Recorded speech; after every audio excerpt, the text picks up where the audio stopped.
Welcome, ladies and gentlemen. We are back with the Paradise League HoN Awakening Tournament Season number 4, where we are jumping straight into the loser bracket finals. And we have Wogpa against IPX here. And I'm, of course, joined by my fellow caster, Dutch Ownage. How are you doing, man? I'm good. Yeah, I haven't been able to catch much of the games last week. But from what I've heard is that it was a very action-packed series, at least. Lunatic, of course, being very dominant, as we have seen in the past. Yeah. What is it, like 3 tournaments now? Yeah, I think... Actually, yeah, there have been 3 tournaments in total, where Lunatic won 2 of them, if I'm not mistaken. No, wait, no. Only the first tournament they didn't do very well. Yeah, but they have won 2 tournaments already, Oh, right? yeah, absolutely, yeah. Sorry. Yeah. But it's been notes, or like I did notice that some fellow French or some French people got knocked out. I did not expect that, actually. I expect them to at least like make a little bit further, but I don't know what happened there. Yeah, I mean, the games we had have been really action-paced, pretty much every game almost, but the recent ones have been only action-paced, like non-stop action-paced. So maybe we are getting slightly away with we're going back to the farming stance here, but we will just have to see. Yeah, so I like the time meta has definitely been significantly faster than the European/NA meta. And from what I'm hearing is it kind of sounds like they are pulling the dominant strategy a bit towards their meta, right? Yeah, absolutely. I mean, from what we can see, the Thailand teams have really going at it, particularly Lunatic, and they are trying to end the game as fast as possible. 15-20 minutes they have ended their games in very many fashions. So, and how do they do that? Is that just grouping up and taking objectives, or? No, I mean, sometimes they are grouping up, taking a tower, but mostly they are winning their lanes pretty heavily. And then, of course, they are extremely well of TPing wherever it happens and just setting up overall. Yeah, so instead of like the passive, just farm your lane and split push, they are just... but from what I've noticed, I don't know if this is still true this tournament, but they whenever they take a team fight, they make sure that everyone is ready to TP in and join, you know? Yeah. Even the carry doesn't matter, he's there. Yeah, you're completely right. Most of the times this is the case, even though I don't know what they're speaking about, but from what it looks like, this seems to be the case every time. Yeah. And I mean, like, that does take some impressive team coordination to... you know, always be ready whenever there is a team fight that can potentially break out. Because whenever you port back or port to the lane or something like that, you know, it's gonna be in a cooldown, and you're gonna have with all the communication going on, you need to be sure that everyone is on the same page. Yeah, and potentially just like choose to not take a team fight. But what we see for now is Deadwood plus Master Farms. It's been a strong lane. Deadwood did see a little bit of a nerf to his Q, but that's mostly like late game. Early game, I don't think he is any difference right now. So that's true. Do they still run 2-1-2? In many games they have been doing 2-1-2, and in some games, I mean, they have been laning quite different actually. Some games 2-1-2, and other game they go dual mid, and another game they go Trillion top. Like, it's so various. Okay, yeah, because one thing that I did notice about Lunatic has been that, at least like previously, they have been very rigid and set in their laning methods, and that was always the 2-1-2. And I think they started losing against some tri-lane matchups, and it's good to see them adapt basically to that. Yeah. So, it's nice to be more versatile against these, how do you say that? Against these, like, different kinds of lineups, right? Yeah. But for now, heavy physical damage output on both sides, actually, right? Oh yeah, that's for sure. Demented Shaman, Kraken, Deadwood, Master of Arms. A lot of physical damage. And the Magic Shaman is, of course, not just good with physical damage, but also very good against physical damage. So that is, of course, a very good pickup. Yeah. And the Andromeda. What have been the dominant supports in the past little while? Yeah, I mean, we have been seeing some Andromedas in this tournament as well. There's no doubt about it. But we also have seen other supports like Engineer and some other supports I didn't quite remember. But Monarch and Pearl? yeah, Monarch and Martyr have been there a lot. Not Oh, Pearl, I Martyr. can say. I have not seen Pearl. Okay. I don't think I've seen Pearl a single time since I've been casting this tournament. But Monarch Pearl has and been Martyr. like a first pick in so many cases. Yeah. In the past, but maybe like the nerf to her leap a little bit hurts her, because she's like a little bit less mobile and a little bit harder to kill, of course. Yeah. Martyr has been another hero that got like a decent set of buffs in the last, or like 2 months ago, something like that now. So I'm not entirely surprised to see him picked up, but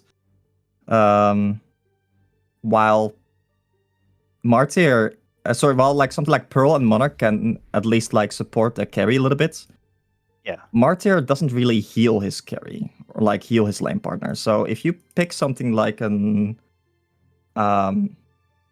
bully lane where you don't really try to fight them and just bully them with spells, Martyr can kind of struggle against that, because if you just don't damage the Martyr, Martyr doesn't really do that much. Yeah, that's true. Also support I completely forgot about is, as you can see, the support that have been banned, Vindicator, have been picked up a couple of games. And Vindicator this tournament have been doing an absolutely good job. You should have seen one game here where, I mean, they pretty much won the game because of Vindicator silence. And then a couple of times he actually managed to use his Glyph of Silence, his E-spell, on 5 targets. And he also managed to use his Disarm on 5 targets, man. Yeah, like Vindicator, if he can just do what he wants to do, Vindicator can be very scary. But Slither pickup, now, ooh, that is spicy. yeah. There I say that is toxic. It is toxic. I let myself out, thank you. I mean, we saw in one previous game, we have seen another Slither being picked up, and my god, the Slither have been doing some quite work, man. You can see now that his W, his Toxic Ward, you can spam that spell so much now. The cooldown is so little. Yeah, it's true. I played a little bit with the last patch, and of course the Slither changes, for those who don't know. The ward cooldown went from 5 to 3 seconds, the charge refresh.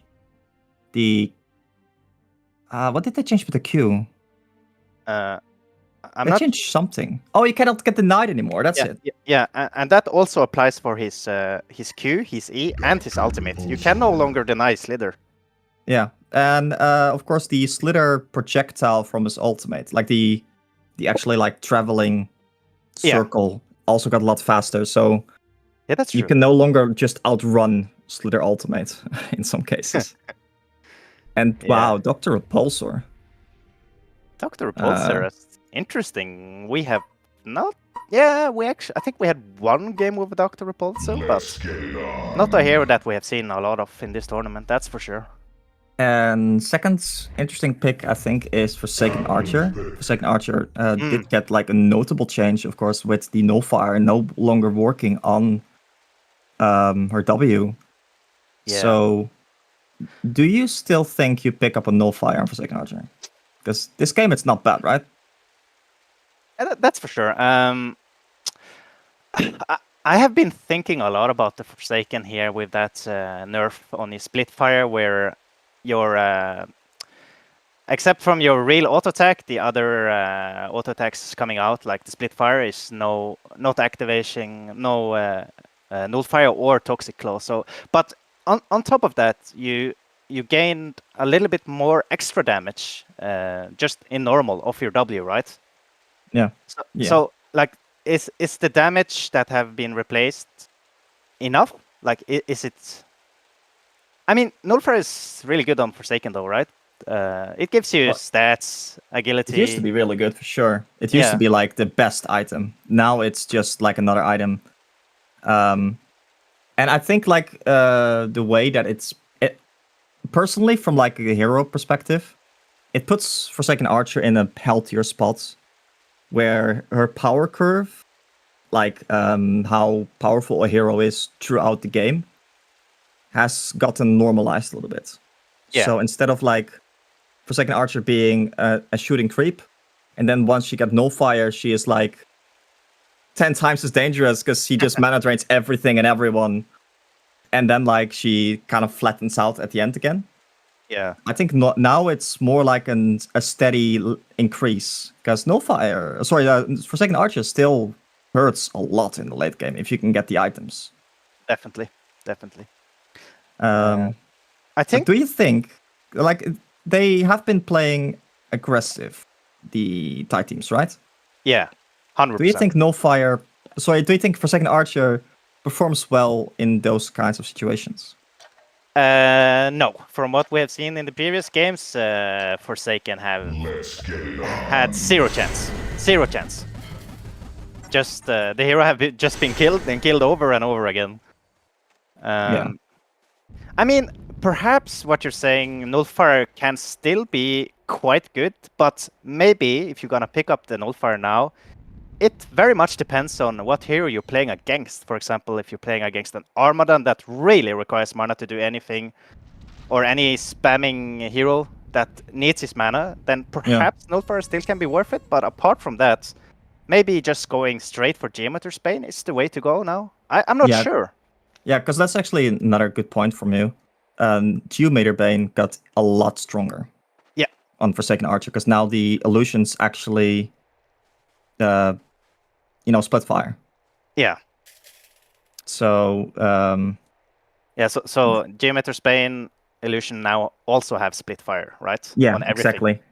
I think it's like she got basically the same treatment as the Moon Queen has, where her split fire now works the same way as the Moonbeam, or what's it called? His W, multi-bounce. Multi-bounce, yeah. Yeah, something like that. Anyway, have you seen, because I've been thinking about this a little bit, have you seen any like Cersei plus Forsaken Archer combos? No, I can't say that. Moon Queen plus Cersei is good. Mm-hmm. Cersei plus Forsaken Archer has to be good as well now, right? Definitely with this. Yeah, of course. I mean, it just have to be, right? Yeah, maybe Cersei's just not in that good of a spot. Yeah. And while we've been yapping away, we see a dual lane in the mid lane, Master Farms plus Deathwood against Forsaken Archer and Andromeda. Farming Slither in the bottom lane with a Behemoth there as well against the solo Kraken. And a solo Doctor of Pulsar against a Keeper plus the Managed Shaman. Now this the Managed Shaman plus Keeper lane is one of the dirtiest lanes in the game, I think, personally. Yeah, it's not fun to play against it, that's for sure. Well, like 1 point you're there and then you're dead. Yeah. Just Keeper, every time Keeper hits a target that's like rooted or like immobile or just not moving, he has a 100% chance to spawn an extra tree. So if you hit from Invis, you can spawn like up to 2 or 3 trees. Yeah. And of course, combined with the heal from the Managed Shaman, that is a lot of damage. I mean, but for now, I think the mid lane. Yeah, mid lane here. Is favored for Deadwoods and Master Farms, right? Yeah, I was just going to say the same thing there. But now we have a Behemoth here rotating in. He's probably gonna try set up a big below. Yeah, they did see it. They had a ward. They did see it. Yeah, you're right. Good ward there from Super KG. Behemoth, still standing there, but realizing they have a ward on him there. Yeah, well, it's like, it doesn't really matter if he's not really doing anything, because he wasn't really doing much bottom lane either way. Yeah, that's Until like Slither gets some levels, there's not really much they can do. Yeah. Doctor choosing to just go jungle and like completely ignore the top lane, which probably is the right call. But this does leave the tower up for some easy push. Yeah. I mean, we can already see that Keeper and the Demented Shaman wasting no time going straight for the push here, even pulling the creep wave that's coming to the easy camp. Yeah, and you could just like heal the creeps with the Keeper minions to like one-shot the wave, basically. Yeah. However, though, I feel like IPX, the Thai team, is having slight advantage on their lanes, though. Mid lane here, actually, they are using a combo, but not daring to go quite in. But what I was going to say is, like, they have a dual lane bottom against a solo lane, and as we said before, in our eyes, Deadwood and the Master of Arms is going to take the win against the Forsaken and Andromeda, right? Yeah. They just need a couple of levels. They should, yeah. They just need those levels, and at this current time, Andromeda and Forsaken is not being able to kill Deadwood because he's just too tanky and having a lot of HP, right? Yeah. For now, though, Behemoth rotating middle. Yeah. But Master of Arms not being there is kind of awkward. Yeah. Oh, he actually rotated top. Yeah, I don't think he should, because like Master of Arms is not going to be able to do anything here if the Keeper gets his Q off. Yeah. It just means that like he's dead instantly. They have to play really careful on top. So I've played a lot of Keeper plus Demand Shaman lane in my time, and one thing I always do kind of notice with it is that it feels better to farm with the Demand Shaman. Okay, so you kind of play the support on the Keeper? Yeah, because you don't want to be farming the lane as the Keeper, because you cannot set up whenever you're trying to farm. I understand. And they can just kind of like... what you want to do is just sit in Invis in a tree somewhere, denying the enemies from being able to reach the lane. Okay. And, oh, I don't like that Keeper skipping his Edo. Let's see. Oh yeah, he didn't get any points on his E-spell. That's a bit interesting. I mean, I do not have much experience with the Keeper, but I always get my E-spell at least at level 4. Yeah. Even if it did not give the attack speed. Yeah. It basically gives you like 2 guaranteed animated trees, like right on top of your target. Yeah. Which is, with a Thematic Shaman, that is not maxing his W, which I do think is not a mistake. At least like gets level 3 or 4 of it. It's like as soon as possible, because that's like the burst damage you have. Yeah. Although you could argue, well, you want the catch with the Q. Oh yeah, definitely. I mean, But I think both teams here have a really dangerous mid-game / late game. Like Behemoth is going to get his PK, right? Doctor can always fly in and out. Deadwood will probably get a PK for initiation. And then we have the Slither on top of everything, just being there and popping his ulti and whatever he can pop. yeah, well, you say like Behemoth's gonna get this PK very confidently, but he's at like 85 GPM. Yeah. And if they don't win the early game enough, it's gonna be difficult for him to get like his PK in a reasonable amount of time. Specifically also because the Keeper can start healing towers. Oh yeah, that's true. I think this game will come down to, unless one team is winning their lanes incredibly hard, I think this game gonna come down to who initiates on who first and who has the greatest vision and the counter wards for Keeper. Because if they have vision, for example, if just an example where Hellborn has vision on the enemy team, they have so much jumping power to burst down people. Yeah. If they can really... if they can jump the Keeper before Keeper can get his ultimate off and stuff... Yeah. It might be possible for them to at least like deny that ultimate, and that is a large part of their team fight. Absolutely. Kraken is also not really getting too much right now. He's got 2 GPM and some XP, but he's being bullied quite heavily by the Slither, as he should be. Yeah. Now let's see. Slither is getting 2 points on his W here. because in the previous game where Slither was anointed, he maxed his W completely, and he just spammed his W on his own tower, and they could never push against him, never. Yeah, it's like you need some way to deal with those wards, basically, or the toxic wards, you know. And on top of that, when you have maxed out Slither's W, each ward is dealing 40 damage. That's a lot. 40 yeah, damage. no, it is. It absolutely is. But of course, like you do have to keep in mind that the Slither wards do give money whenever you kill them. That's true. If you're ahead, it's definitely really good. But of course, the what I did like notice whenever I played Slither in the recent patch is if you just max the W, you can get like your dots up to stupid amounts of duration. But it doesn't really matter if your dots don't do any damage. I reckon their big beam of stun actually coming out, but he's tipping directly. They're taking no chance. Yeah, Bloodlust hasn't been fallen yet, so they're playing very passively.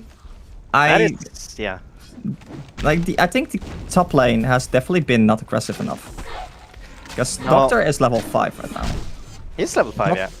Doctor should not have been able to be on the lane after like initial fights. Ooh, Keeper here, and they going see down the the Keeper tower and using the yeah. Q. And this might be a Bloodlust coming out from IPX here, and Dimension using Q there. Keeper doing as much auto attacks as he can, but Mo is so far so good, but I think Keeper will go for the dive here. Oh, at the same time, bottom lane though, Kraken is getting a kill on the Behemoth. Now going back to the top lane. Oh wow, we actually managed to take out there on the Master of Arms. But Doctor should die here. Yeah, let's see. Keeper should just run for the Doctor and hit him.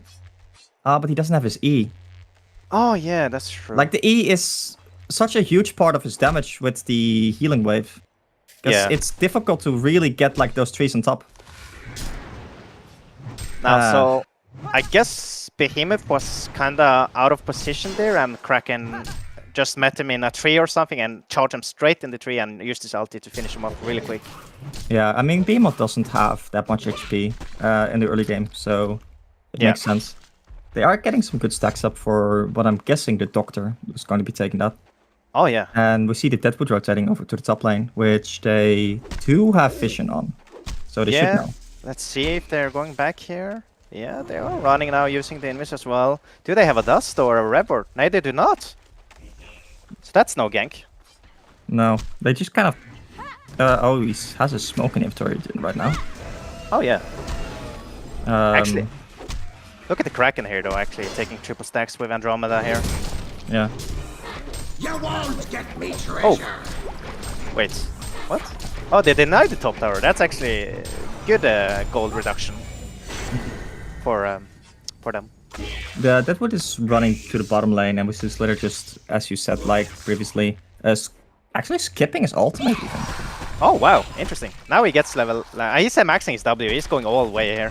Now Keeper is actually tipping in using his Q on the tower. That might be a big mistake there. Now the grass being connected. Deadwood running in here as much as he can. Will he get the punch up Keeper with the big ulti? But it's not going to be enough. Keeper still Deadwood still managed to get, and more TPs coming in there for Forsaken, running straight in here. Look at the Slither wards being everywhere actually. Andromeda using his W. Stun on the Forsaken, fortunately getting missed, but the Andro stun will finish Deadwood off. And you can see Kraken here coming in from the side here. Slither using his Q to try slow down. Now Slither is in some huge trouble. The charge will be connected in the tree, and that's a dead Slither. Yep, that's definitely, I think, a big W for the Legion side here. Only the Keeper fell. Keeper was, of course, the highest farming hero, but he was healing the tower a little bit. They got like some important kills. Doctor did get level 6 in the meanwhile, so he's going to be a little bit harder to kill, but they did not have Dust in that engagement there, so if Keeper actually had his Q up, I don't think they would have ever killed him. But he used the Q on the tower to try and heal it up while they were pushing it. Yeah. I'm pretty sure that's the only reason why Deadwood just went straight in. He saw Keeper using the Q on the tower there. Yep. But for now, what do you think is like favorite if this goes on like this? It's if it just continue this slow bottom lane, way, bottom lane, yeah, here we go. Slither using everything and Kraken using ulti on two. Now the Slither ultimate getting connected on two people. And Stormfans is just manning up on the Kraken here. And the big Behemoth Stun getting connected on the Kraken there. So Kraken has now Keeper is in some huge trouble here. And he's gonna fall as well there. That's a kill going on the way for Zedwood, correct? No. No, for the Slither actually. For the Slither, yeah. I'll Slither out. Yeah. Oh, Keeper. I mean, Dr. Repulsor in some trouble here. Is he escaping?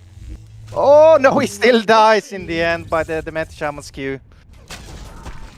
That's unfortunate. I mean, yeah, Doctor just trying to get the farm that he desperately needs. And honestly, like being 270 GPM against a Doctor, sorry, against the Keeper plus Demented Shaman lane is impressive. Yeah, it's really impressive. But as you can see there, Dutch, you can see Kraken cheaping out in big worries, but as we now said, you can no longer deny yourself with Slither Q and E, or your ultimate for that matter. Like it's impossible. If of course, like if they Keeper actually setting up bottom. Yeah, they may have seen him with the ref ward there. Yeah, maybe they have actually. And Kraken also coming with a small Slither though, playing a bit careful. Throwing out as much ward. Here we go, Kraken coming here using his Q. I don't think they will go there. And look at that TP coming immediately there, and just in case. Yeah, Behemoth's just kind of protecting the Slither. Look at here. these wards though. Yeah. Look at them, Kirk. I mean, sorry, Dutch. Did you just try to call me Kirk? I did, man. My apologies. Okay, that's it. I'm done. That's the drop. Okay. Guys, Enka solo casting from now on. Good luck. Peace. Actually, they're setting up for bottom lane. Oh yeah, they are actually. Now Lex Talon is being picked up on the Deadwood here, which is a great item for him. Let's see, Keeper playing very defensively here. Just lurking around. Is getting here? Is that the Astro Boots? Oh yeah, he's probably getting what are they called again? Let's see. They're called the Starscribe boots. Yeah, yeah. I would say that's a great pick. Doing the same thing. Yeah, picking it up. I guess the Starscribe boots got a lot better since the Dreamcatcher is no longer a must-grab item for every hero in the game. Yeah. Which definitely been a nice change of pace. Oh, hold that thought. Forsaken Archer and Andromeda here catching the Behemoth off, and that's a big stun by Andromeda, followed by the Forsaken and the swap trying to save anyone, but it's not going to do a job. Actually, the Andromeda swap was an aggressive swap, and Deadwood here coming in, but he is outnumbered. But he's still going in with the grasp and punching the Andromeda straight down. Now they are trying to do as much damage as they can here, but Deadwood, man, he's just too tanky right now. Yeah, so they wanted to go for the FA, but they saw that FA actually picked up a haste rune, so they chose to not commit to that. That's a great... What I'm noticing a little bit is that the Doctor is choosing to just straight up not join any of these team fights. Yeah, a bit surprisingly actually, considering Doctor can fly so far and catch people now. Yeah, I mean Doctor without like the icon, which I'm gonna say he's gonna go for with like 99% certainty. Doctor without the icon is not as overpowering as he could be.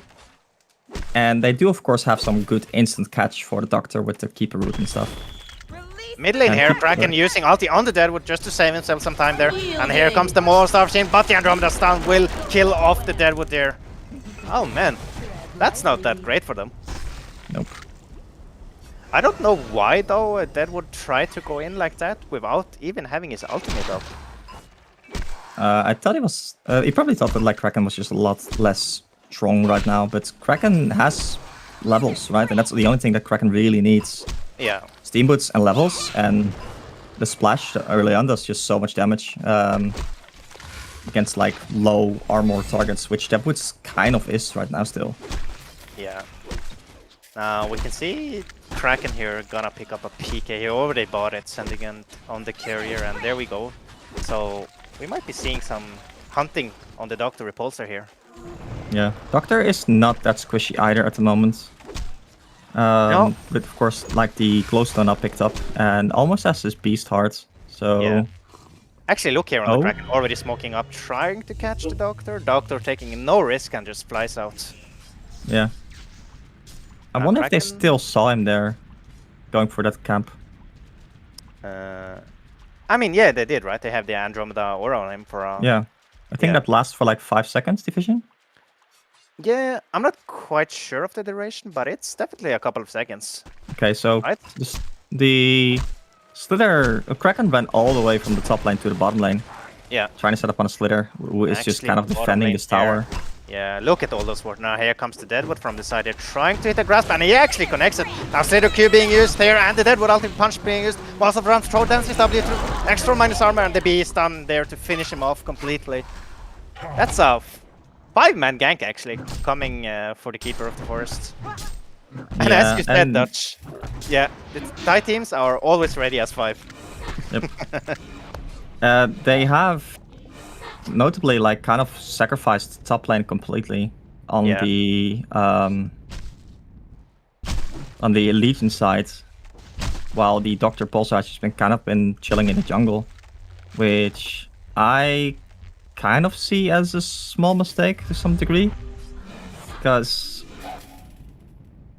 if you just like send the Keeper to the top lane, Dr. Pulsar can't really farm, right? I mean, he's not the best efficient farmer in the jungle, that's for sure. Yeah, but if the Keeper is like anywhere near there, Mhm. Keeper can just kind of kill the Dr. Pulsar even solo. Oh yeah, he can, definitely. Like hit with roots, and then like invest instantly again, hit with roots, and then like use your ultimate on top. Yeah. That should be approximately like 1k damage, if not more. But in bottom lane, 1k Oh, flash. Kraken there, missing the charge unfortunately. We're reaching Kraken, but he's not really getting connected to any targets there. Now Kraken is going to fall. Now, and the big grasp coming there on the Demented Shaman there. Demented Shaman throwing out his ulti to try survive a little bit longer, but it's not going to help him in the end. Nope. And the Thai team was ready. The European Oh, team yeah. was nuts. Yep. Always 5, ready to go. Yep.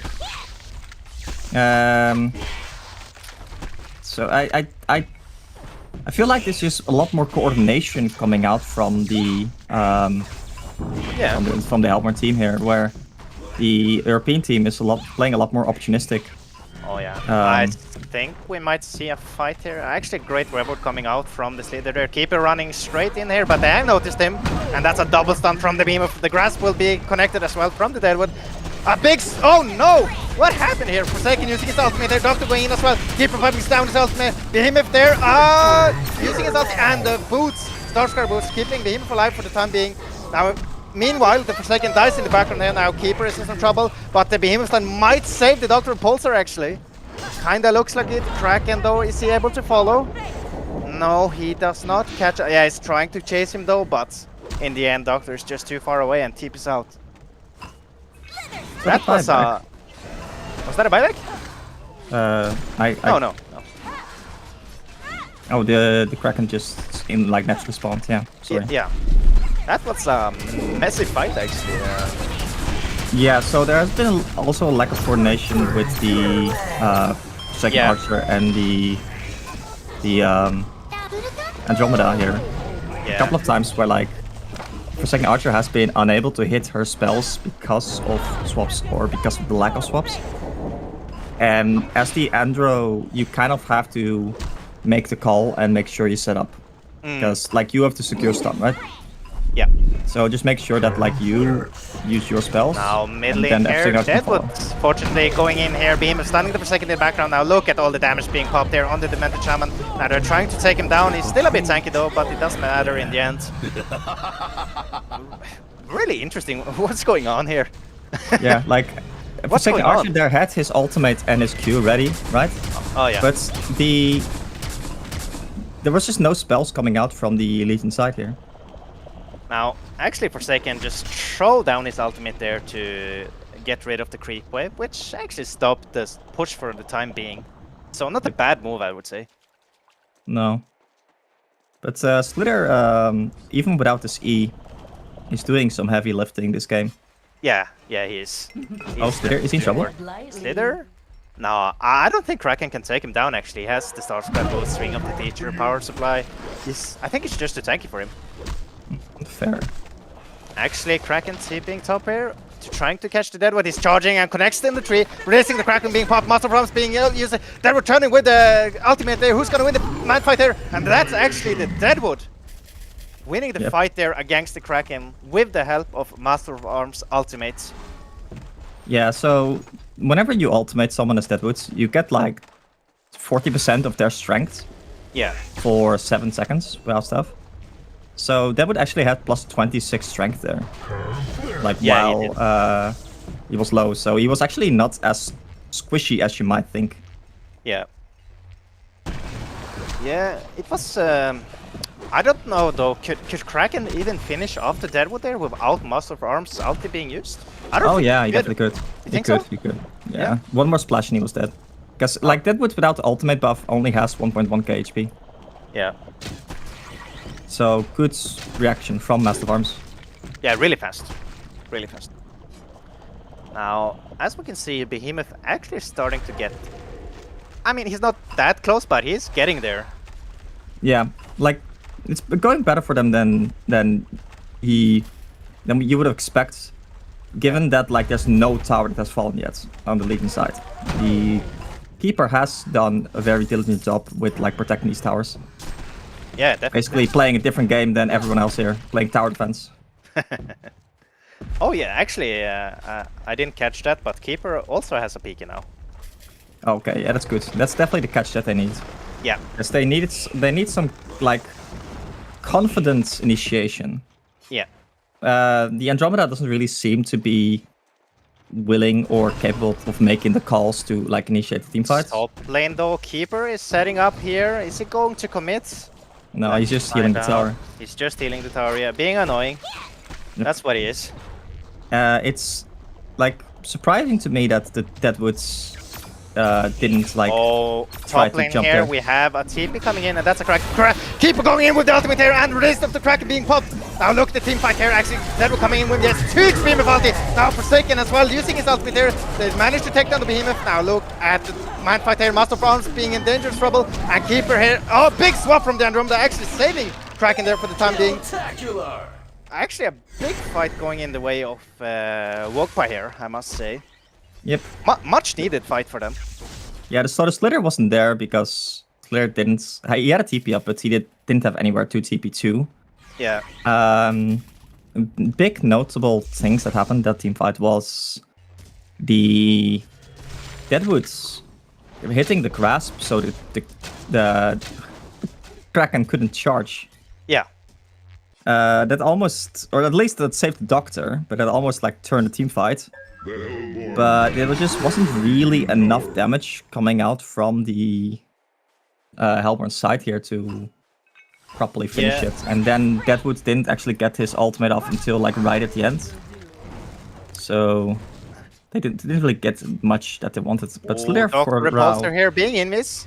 Oh. Now he's using auto attacks there, unfortunately, and that's enough time for the Doctor to fly away there. I wish that the Meta Shaman just pretended like nothing there, and perhaps they would get off an Andromeda stun on the Doctor. Yep, because the Meta Shaman stun is of course only very, very short. Actually, it's a 1.2 second stun. Yeah. But that's still like nothing compared to the Andro stun. Yeah. I mean, the Meta Shaman's Q is not like instant either. It takes a little while for the stun to actually get activated, right? True, true. Behemoth picked up his PK, I believe. He doesn't have Chalice yet, so yeah, it's difficult for him to really get all his spells off. But if you look at like who's farming right now, the Deadwoods is kind of falling off because he's not farming. Slither is getting a lot of farm here. Doctor as well, and of course the Forsaken Archer is getting the farm and the space that he needs in the jungle. Bottom lane here, wow. actually Deadwood punching the Kraken straight down to Newerth's town. I mean, Deadwood man just doing so much damage with that Lex Talonus, with the grasp combined with his ulti. I would like for Kraken to just get like a Ringed Teacher. I think that prevents him from getting one-shot in most cases. Yeah. Actually, Deadwood here peeking out, though, but is the TP getting cancelled? And yes, it is. Keeper using his ultimate with the Dimension Shaman Q and the heal wave. Master from shield being used on the Deadwood, but he's just stuck in the creeps there. Oh, actually, the grasp. No, unfortunately, Andromeda. Alright, middle for second with a big stun there and ultimate. But Beam barely managed to escape there, but in the end, it was not enough time to save himself. No, they're trying to push the tower, and Behemoth was just in an awkward spot. Second Archer saw an opportunity to go for a 3-man stun plus ultimate, and lots of damage being done. A lot of damage, but in the end, like, Second Archer without much else here, not really being able to finish anyone off. Kraken only being at like 5 armor seems like a mistake. Yeah. Do you think, though, a Ring of the Teacher would have saved him, though, against the Deadwood? It's 3 armor. Yeah, but is it enough? Well, I'm not sure, actually. So, Deadwood with Lex, let's say his Lex currently gives him -5, right? Mm-hmm.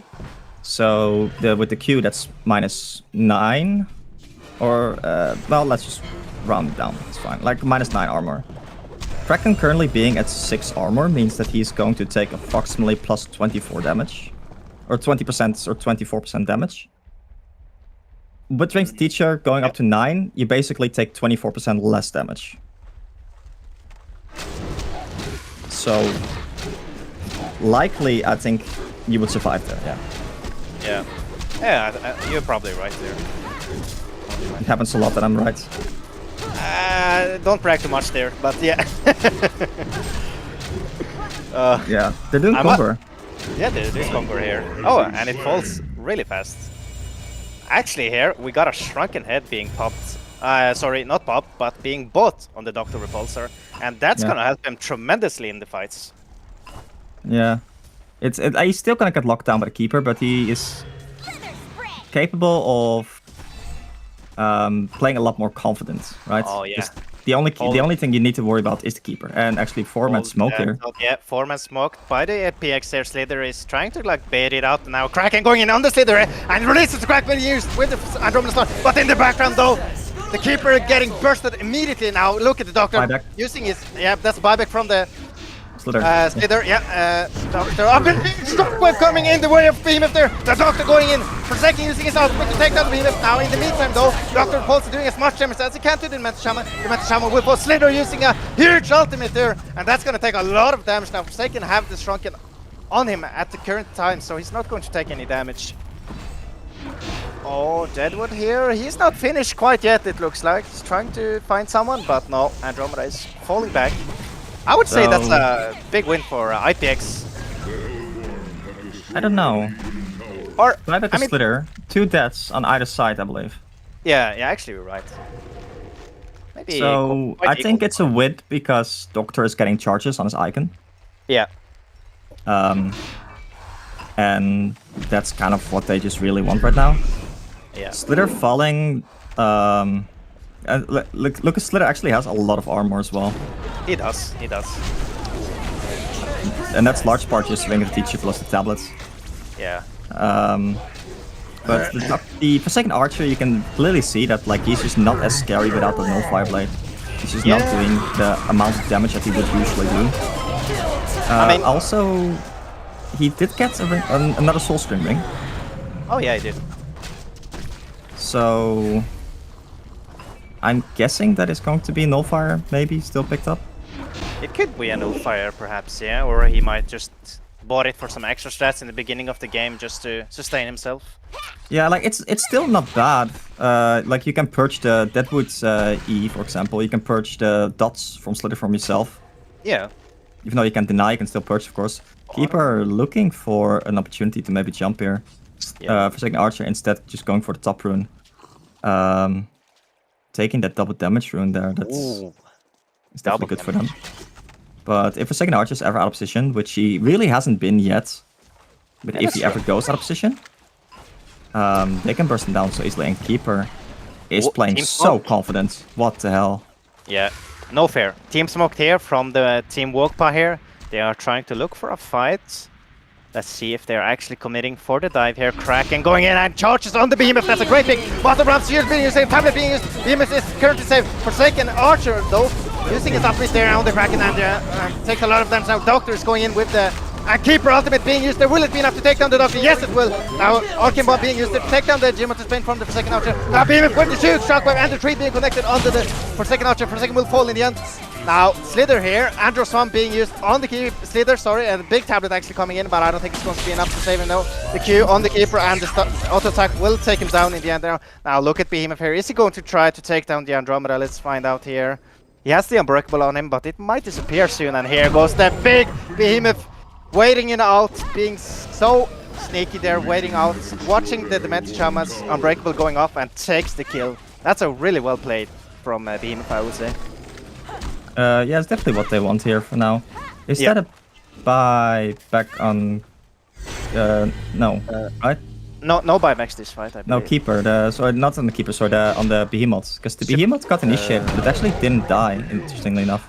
Yeah, they managed to save him really tablet. fast. Yeah, the tablet saved him really fast there. Yeah, of course, tablet is really good pickup here. Yeah. Keeper, of course, like not being involved in the smoke there meant that Keeper couldn't get his spells off to, you know, really apply that lockdown. Yeah. But Master Farms actually having a Sand Scepter here is big for them. Master Farms here getting caught here by the Kraken. Kraken just charging in. That's a big Storm Spirit there, but look at the punch coming out, but the release of Kraken being popped there. And here comes the big stun of Forsaken and his ultimate. Geometric being popped as well, doing as much damage as can. Doctor flying away though. Now, actually, what? Only 2 people dying there, and that was both the mid players, Kraken and Deadwood, falling in that fight. Yeah. Keeper did not have ultimate, sadly. So if Keeper had ultimate, that would have been a different story. He is working towards that resto, is what I'm guessing at. Oh, but a lot of the damage from the Legion sides right now is still magical, and that is a 5-man or 4-man smoke, I should say. That's a 5-man smoke, yeah. You are right, Dutch, and maybe they're going to go straight in here. Let's see here, Behemoth trying to set up, and they are closing in here. Big shockwave from the Behemoth, and Andromeda hand as well. Actually, Behemoth stunning both of them. Now look, the Forsaken are trying to man up as much as can. Unbreakable being popped on Forsaken, but it's not going to matter in the end. Now, the Demented Shaman is running for his life here. Doctor's probably going to fly after him. Actually, a big dodge coming out there from Big Hero. And he's tipping out. Doctor actually spotted him there. No! Did he spot him? I think he did. Looks like Behemoth is going to throw that stun straight in the trees there, if I'm not mistaken. Is he going to stun the Shaman will be fine. Yeah, let's see. From what it looks like, Behemoth is already thrown out his stun there. He's going to throw it out at least. Yeah, want to make it interesting, Henke. Yeah, you gotta make it interesting. Oh, I'm sorry. Did I break your concentration? Well, all in all, a really good fight for IPX though. Just smoking up, bursting down the Forsaken there. And unfortunately though, Andromeda was a bit close to the Forsaken, so he also got stunned. He managed to actually heal it, or save him initially. Yeah, that was the Demented Shaman, right? With his Unbreakable and heal. Yeah, the Andromeda swap was important still, because it actually managed the Demented Shaman to get close enough to the Forsaken Archer. But Forsaken Archer, now with that no Fire Blade, still managed to do a lot of damage there. Dr. Pulsar needs some armor as well, I'm guessing, right? You see he's at -2 because of the Demented Shaman ultimate. Yeah. I don't know, but I feel like we have seen a lot of Geometric Spain on the Thai players, and I would honestly not be surprised if Dr. Repulsor tried to get a Geo Spain. I would not be surprised, actually. It's not bad. Yeah, it's not bad. And we have seen it again and again that Geometric Spain is being picked up on the Thai teams a lot. I would like the Armored Mad Mage more on Doctor than Geobane. Basically performing about the same job, right? Yeah, although, it is. Keeper. Keeper actually getting off. Oh, Doctor coming in, and there's the follow-up from the beam from the Demented Shaman Slither using his Q as well. And that's going to be a dead Demented Shaman. Great catch from them. Yeah, that was just like Doctor things. Yeah, Doctor things. Look at Slither here. Fun playing against the Doctor as a support. Yeah. One day you're playing, you see Doctor across the map, so you think you're safe, and the other second you're dead. Now Keeper here considering to jump in, but he's a bit hesitant, of course. He just Look at all healed the the tower. Yeah, he healed the tower. Look at all the Slither wards though, just doing so much damage to the tower. Kraken actually trying to peek in and deny it, but unfortunately he was not successful. Yeah, and I would love to see the Slither actually pick up and Staff the Master, but he's not. He's going to buy an Spike Bola. Yeah. Slither is of course an agility hero.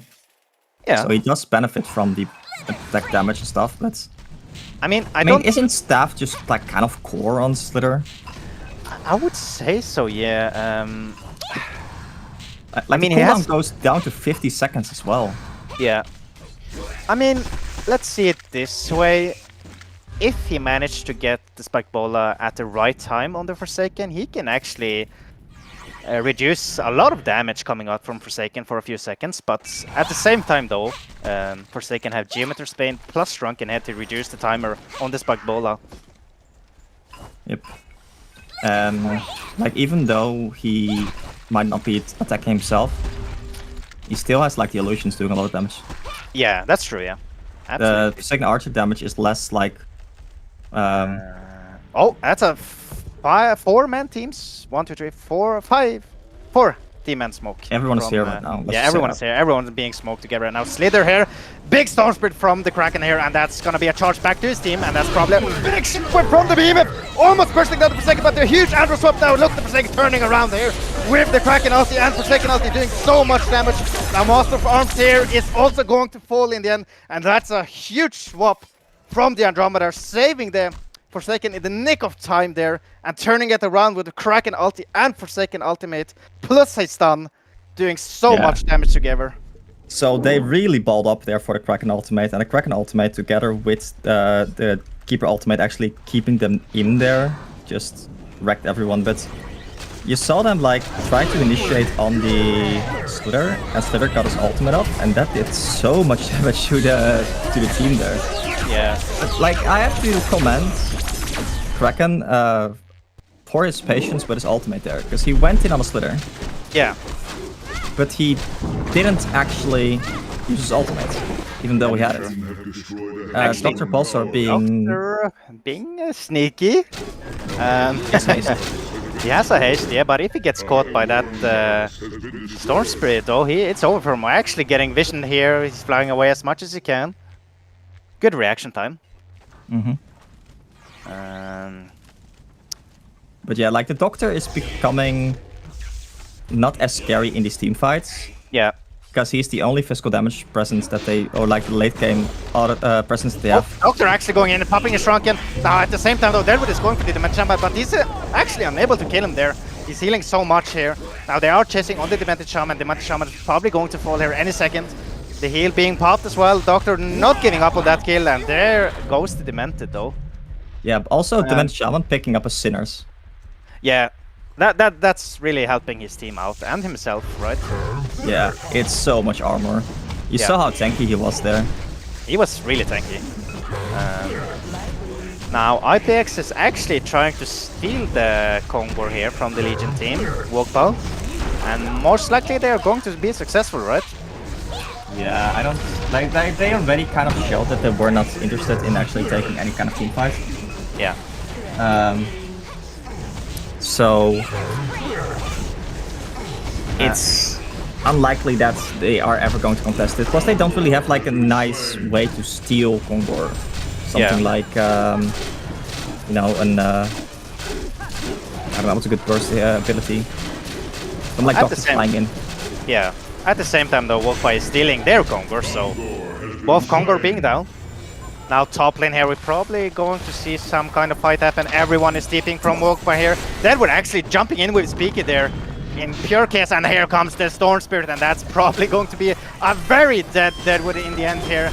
He's using his ultimate just to get some damage off, actually a lot of damage. But his team already left him for dead, so that's, I would say that's a very big mistake from Deadwood's side. Just jumping in there, so greedy. A little bit of like miscommunication between between the team and the Deadwood here. Yeah. I'm also a bit surprised that the Hellborn team did not kind of like just TP to their Kongor fast. contest it, because the Managed Shaman was dead still. There's a lot of their physical armor, like the Sinner's Inscription. Not being there would basically always be a good team fight for the Hellborn side, I would say. One thing we did forget to mention though is that Keeper of the Forest had his Resto Stone for quite a while actually, and he's been using double ults. It's been a bit hard to see it, but he has been using them. When did he pick it up? At least 4 or 5 minutes ago. He had it for a long time. Oh wow. Yeah. And he has mana for both ultimates, right? Oh yeah. 200 mana, 200 mana. Yeah, oh yeah, yes. I feel like Root used to be more expensive in my mind. Yeah. Mana-wise. Actually, you were right about the Dr. Repulsing though. Dr. Repulsing picking up Armor of the Mad Mage, the item you kind of would like him to go.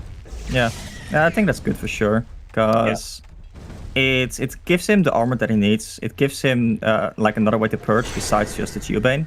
Yeah.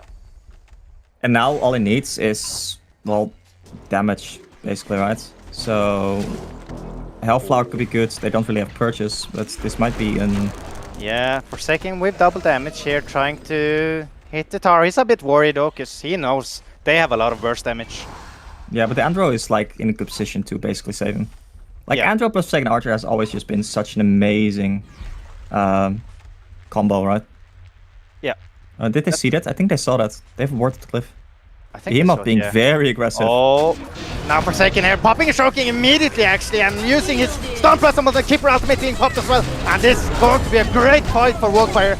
They are chasing the Slither. He has a void for the time being, but in the end it will fall and Slither will go down. In the background though, Newerth is being taken down by the Thematic Shaman and Kraken as well.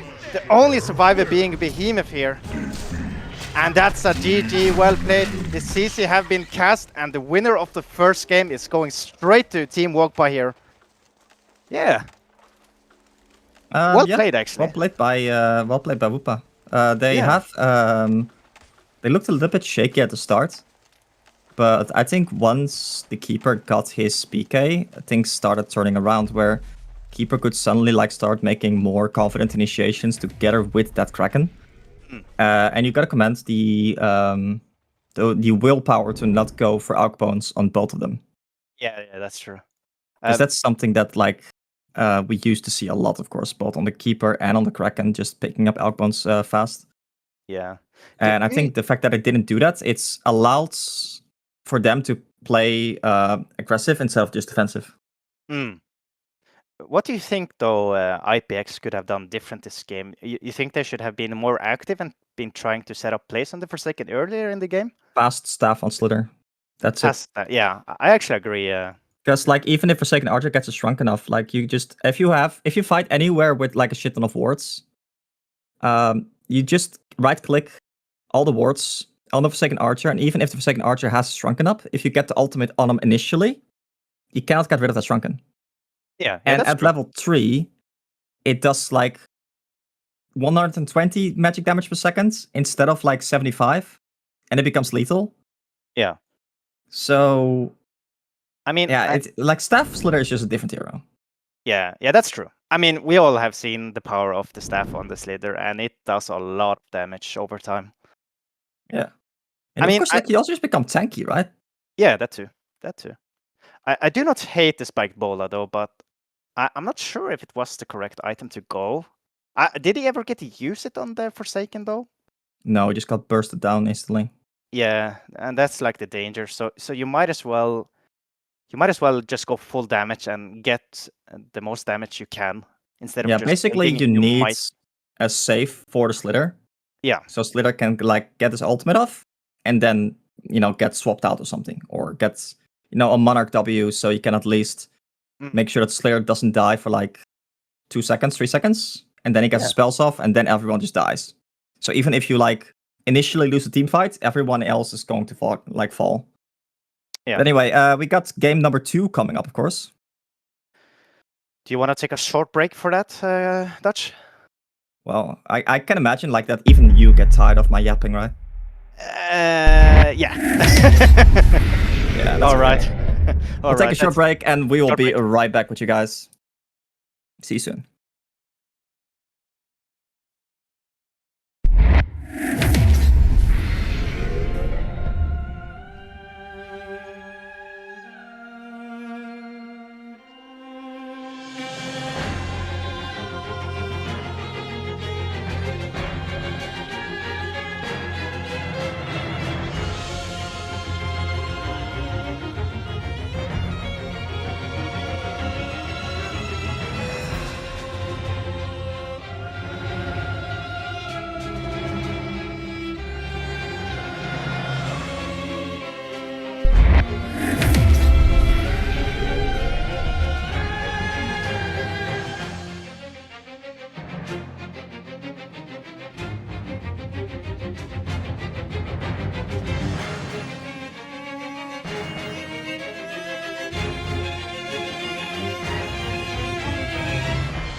Oh, welcome guys back to game number 2 here. We have IPX going against Wogpa, where the score is currently 1-0 going towards Wogpa. Now, of course, I'm still joined here by my co-caster, Dutch Onedgeman. How are you? I'm good. Yeah. I haven't played HoN for a while. I feel good, you know? Yeah. I feel good. Soon I'll join TMM again and like I'll get dragged back into the mud with you lot. But for now, I'm like barely wearing anything, just sitting in my shorts because it's bloody like 62 or 62 degrees in my room. Yeah, it's the really sun hot. has been blazing at my little humble Netherlands here, and it's been relentless. Like that's great to hear. The houses here are just not built for the heat, you know. But anyway, we see another like Vindicator ban, but Calamity. Has Calamity been picked a lot? Calamity have been picked pretty much every time it has not been banned. So yeah, that hero have been picked. How do they run it? They're running Calamity. We have seen Calamity on the short, but we have also seen dual mid with Calamity. Okay, but do they? What I kind of mean is, it's tricore whenever you put. No, we have seen duel against duel, and we have seen duel against suicide. There have not been yet, which I have seen, a tri-lane with Calamity. No, not a tri-lane, sorry, a tricore. Tricore. What you mean? Like 3 cores. As like a tricore, as in like 3 farming heroes. Because I feel like if you just put Calamity in like a dual core or like a solo core, I feel like she underperforms. But I've been kind of curious about that. Yeah, I'm pretty sure, if I'm not mistaken, they had a second, if not hard carry, they definitely had someone that could do a lot of impact in the later game. Okay. Like Calamity, of course, is still a very good hero currently because she still has her E ability that naturally gives her a lot of agility whenever like you get kills, whenever the game is active. And I think that especially plays really well into this more active style of gameplay that we've been seeing over the past weeks. So I'm not surprised that she's popular. I think Corrupted Disciple, in much the same vein, is also kind of a different, or also like the same kind of hero. It occupies the same role. Yeah. I mean, I think the thing with Calamity and Corrupted is that they do a lot of damage, but at the same time they can be joining fights quite early, and you can build them in various ways. You can build them for hard farming, or you can build them for fighting/farming. Like I haven't really seen Corrupted Disciple farming work out as much ever since Dawnbringer got nerfed. But well, actually, Dawnbringer got a buff again at the recent patch. Yeah, and I know, but I mean it's a buff in name only. Yeah, in my opinion. Buff in name. Yeah, it's not really something that changes a lot. No. It's a bit extra stats, but there's no 2 stats for farming like 6K or anything. Goals. Yeah. It's honestly, you don't really give a shit. Yeah. Well, I think like the main problem I have with Dawnbringer as like an ranged core item is that the slow is just so neglectable. It's like 15% still, right? Yeah, true. I mean, what I can say though is in this entire tournament we have been seeing pretty much the same bans going over and over and over again. And the heroes that really have been banned pretty much every game is like Tundra, Vindicator, Calamity, Corrupted Disciple, Moraxus, Soul Reaper have been banned a lot as well, but for some reason it's open now, which I find really surprising. Yeah, but in the same vein, right? We saw Keeper last game that got banned in the first round. Andromeda, same story. Forsaken Archer still open. Yeah, there is definitely like a healthy amount of variation between the picks and the bans. For now, though, Flint apparently got like a buff and got stronger. I've played a couple of games with Flint, and we have been watching the Flint in various tournament games. So this is not the first one. And Flint has actually been performing in a lot of the games, I must say. Yeah, like the Q is just so powerful early on. Yeah. Because you can basically spam it without any kind of danger to yourself. Yeah, that's true. Like Flint does notably underperform against hookering heroes. So that was one of the reasons why like Flint has really not done well at all prior to this, but the extra base damage that he got helps him a lot as well. Yeah. And I think Pharaoh plus Flint's also just a nice combo, right? Yeah. We have seen a lot of Pharaohs this tournament as well, particularly in a couple of teams where they have picked up Pharaoh pretty much every game they could have. So it's not an uncommon hero being picked up here. Yeah, I do also remember like the Thai teams banning Sephora's every game. I actually this hero have not been a prioritized ban this tournament as far as I remember. Yeah. I think it's been open pretty much every game. Okay, interesting.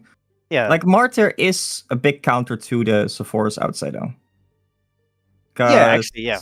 Yeah. The Martyr is the one heal that I know of that actually goes through the Sephora's ultimate. Because like you set the health to a percentage. Instead of like it being counted as healing. Yeah. Actually, Sandrift being picked up here, and that's the first time this tournament we have seen a Sandrift. Yeah, I feel like this is a weak lineup from the Hellborn draft or from the Hellborn side. So I mean, like the send rate is good to jump the Flint. Yeah. But like if there is an Martyr behind him to save Flint, and Martyr doesn't really need to sit behind anyone else, I would say. Flint's gonna be fine, at least for a little bit. At least until Sandred gets his Nullfire Blade. Yeah. And if the Kraken is ever there, or like if the Pharaoh is ever there to set up, the Sandred is just going to fall instantly. Yeah, that's true. Oh, actually, they're countering a ward hero already from Wokpa. Are they tri-laning? No. Yes. No, I don't think so. They're actually rotating bottom now with the Lodestone. Why do you think they picked up the Flake Rider? Let me think here. I mean, to be fair, they don't really have the best team with Plague Rider. They don't have the best setups. However, though, I know that Big Theorem is a wonderful Plague Rider player. But I don't really see the reason why they picked it up, though. In terms of pure team fights, combo, or however you want to put it. Do you see some great Plague Rider setups here with his team? No, I can imagine it's probably something to do with them not being willing to face a dual mid lane or something. Or is it going to be Susa Plague Rider? No, I don't think so. He bought Synchronizer, so he must be in the middle lane and then Lodestone Suicide, I would assume. Yeah, that's what I kind of assumed as well. So I've seen people pick Plague Rider to kind of deny a mid lane matchup. Yeah, I mean, but like I didn't see anything that was so scary that screams dual mids.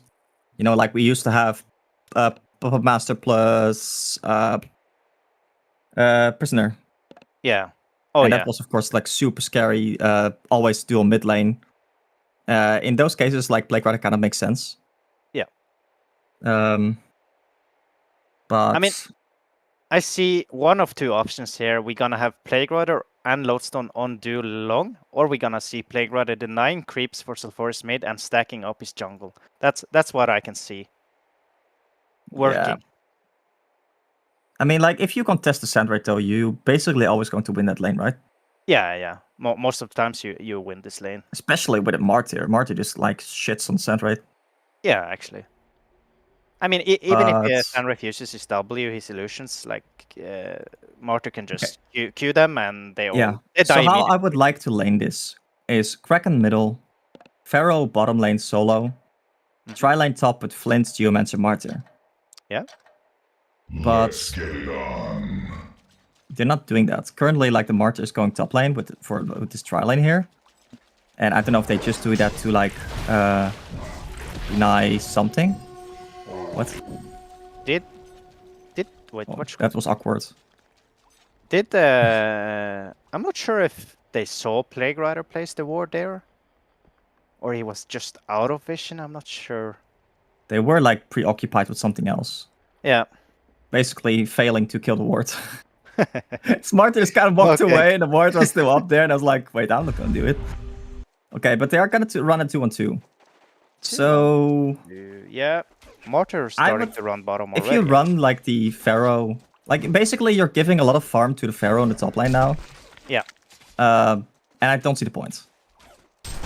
But at the same much time, rather even like run Kraken in the top lane than in Pharaoh middle. Yeah, maybe you're right, actually. At the same time, though, I would think that Plague Rider and Lodestone will do pretty great against a Flint and a Martyr. Yeah. I mean, like, Lodestone just always hurts, right? Yeah. And Martyr can, of course, like, win this lane for them bottom. But... if they're charging the supports in the tower, that might be enough to take down the kill here. Let's see. Oh, so close, actually. Oh, man. That was close. Very aggressive, yeah. Yeah. Usually people on Kraken take the Q first because it's just so much damage, but... Yeah, and this is the second time... No, I'm lying. It's not the second time, it's the first time we have seen the Kraken. But, however, we saw a Gauntlet, though, hooking a Madman straight in the tower. Kraken doing something else? Another charge in the tower there, but only one tower. I mean, come on, man. Look at this Alforus hero. Yeah. Just too strong. He is annoying. Yeah. Mostly annoying. Like, even with 3-4 tower shots on the Alforus, he's still somehow more HP than the Kraken. Yeah, because like the 20 true damage per second or 15, whatever it is. Yeah. It is just like a lot. Over like if you are kind of being run down. Of course, Alforus, like one of his weaknesses is that he doesn't really have that much armor early on, but you can kind of easily fix that with something like an Ring the Teacher or something like that.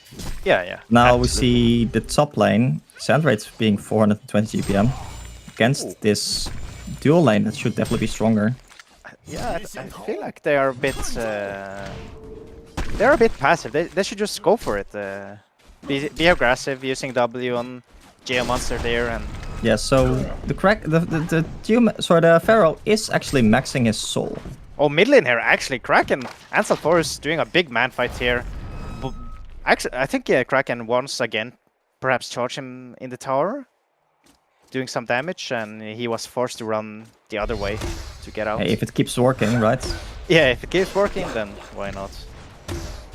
Oh, they're going top lane a little bit. Top lane, yeah, actually doing a lot of damage on the Pharaoh, but not enough yet.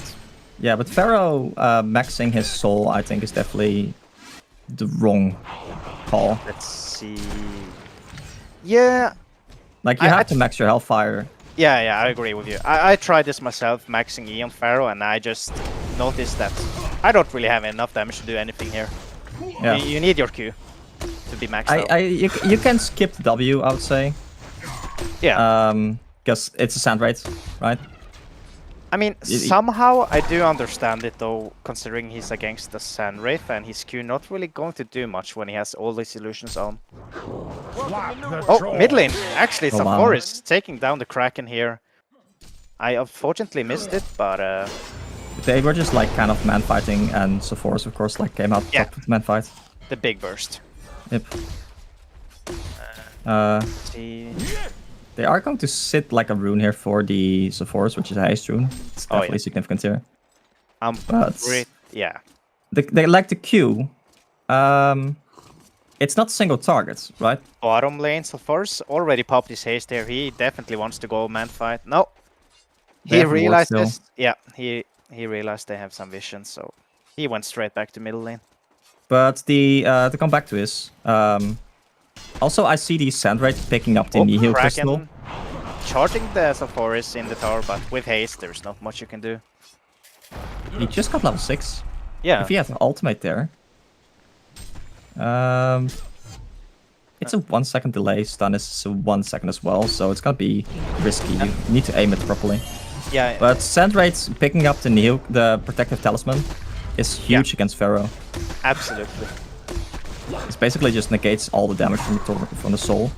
Yeah. But oh, look, Martyr going man mode. On the bottom lane, yeah, actually, they're pretty much diving 3 people here. Now more TPs will come in here from IPX, and they're turning around on the Martyr here. Look at all the TPs coming straight in the way of IPX. They're just in case something happens, right? Yeah, I love the fact that Nymphora TP'd as well. Oh yeah, Nymphora, that is like it's very tempting to not TP there because like you're Nymphora without boots, but if they contested that, yeah, there may have been trouble. Because of course, like Martyr can just always turn like that. Yeah, I actually said IPX, and that was a mistake. It was a lot of TPs coming from Warptop. Anyway, the Pharaoh. Sorry, go back to Pharaoh. Pharaoh, yeah. The Q is not single targets. Like it does like damage in like an area, in a radius, like randomly around the Pharaoh. I mean. So it can, like, if the illusions are stacked up, it will hit all the illusions. Oh, okay, I see. Normally, I guess that's not quite the case, though, with Newerth. Like, actually, Pharaoh tipping bottom here. He's going to try to set up, but now at the same time, bottom lane here, Lowstone initiating on the Martyr. Martyr using his E there to try to survive, and here comes the Pharaoh, but at the same time, Sulfuris is being behind him there, and the Newerth out being popped as well. Now, look at Flint actually being allowed for the current teammate, forcing the end here, and in the background as well, will Geomaster falls, and release of the Kraken being used here on the Newerth. Newerth will fall. At the same time, though, Sulfuris and Lowstone is trying to do the man fight here. Sulfuris having no mana left, so he's forced to retreat. Oh, if Martyr had like a little bit more mana there, I think they could have killed everyone there. Yeah. Because like Martyr Q is doing like up to 400 damage at this point. Good rotation from the Kraken. Sandrate just got like Mummy Walled and Pharaoh ultimate right afterwards, and still doesn't have Steam Boots, even though he has a decent amount of farm. And like, look at how weak this Sandrate is at this point, right? The Sandrate illusions. Sorry, Sandrate only has like 50 attack damage at this point. Yeah. Like even Flint has more, I believe. Oh, Flint is marches, so of course he has more, but still. I kind of have to wonder, is it even worth to get something like a bottle? Or did he maybe spend like a lot of his money on region or something? The Newerth, you mean? Yeah. He actually picked up a bottle here now. Yeah, but is it worth going the bottle? Pharaoh here initiating on the Plague Rider on the bottom lane here now. He's chasing with himself. Flint ulti being popped there. Lowstone trying to save him with the stun, but it's not going to do enough. Nymphora porting in here and connecting the stun on 2 heroes. The heal being activated on the Pharaoh. Yeah. That's going to be the end of the fight here. We see Kraken though rotating towards bottom lane here behind tier 1. He might be greedy here, and he goes on the Nymphora, and that's a bursted Nymphora. Yeah, the March is just a bit too scary to really man fight here. Sandrate does not have ultimate, and even if he did, he has 700 HP. And Sulfuris just trying to clean up some stacks here. Yeah. It's like Sulfuris is not that tanky either at this point against something like a Kraken ultimate. Yeah. Because the Kraken ultimate is basically guaranteed if you get the Mummy Walls off. Which is of course like a pretty damn good combo. Yeah. If the Kraken can actually follow up. Actually though, really good rotations from IPX. They're grouping up, taking the bot tower, and now at the same time they are managing to defend top tower and mid. Yeah. Lowstone does have a 6 now, so of course Lowstone is a bit more dangerous. Yeah. So Flint is alone right now, but there's not really a way for the enemies to know that. But if Sandrate would like have mana right now, just ultimates, jump to Flint. Flint may actually die if there's no TP in time. Yeah. I don't know if you noticed, but Flint picked up 2 Soulstorm rings so far. And Yeah. that has been really... Almost every game we have seen the carries picking up 2 Soulstorm rings just to get those extra stats and survivability. And damage, especially against like as a Flint, you need that. Yeah. And it's also just like a lot of damage at this point. On a hero that like relies on his auto attack damage. Lane though, Safor is running in with the haste. They're using his ultimate on the Pharaoh, sorry. Sunref Q coming in here, and that's going to be a very dead Pharaoh there. Sigma taking the kill as Safor is.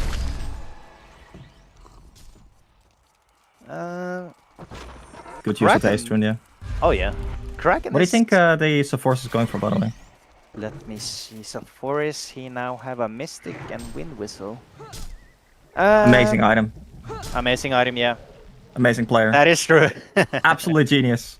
Genius. I don't know, you think Gnomes or Dreamcatcher perhaps under Saforis? Or you think we're gonna see something else? I think Dreamcatcher is still viable, yeah. Yeah. Of course, like they do have the Martyr to save, but Dreamcatcher just like it tanks you up so much, right? Yeah. Plague Rider with ultimates.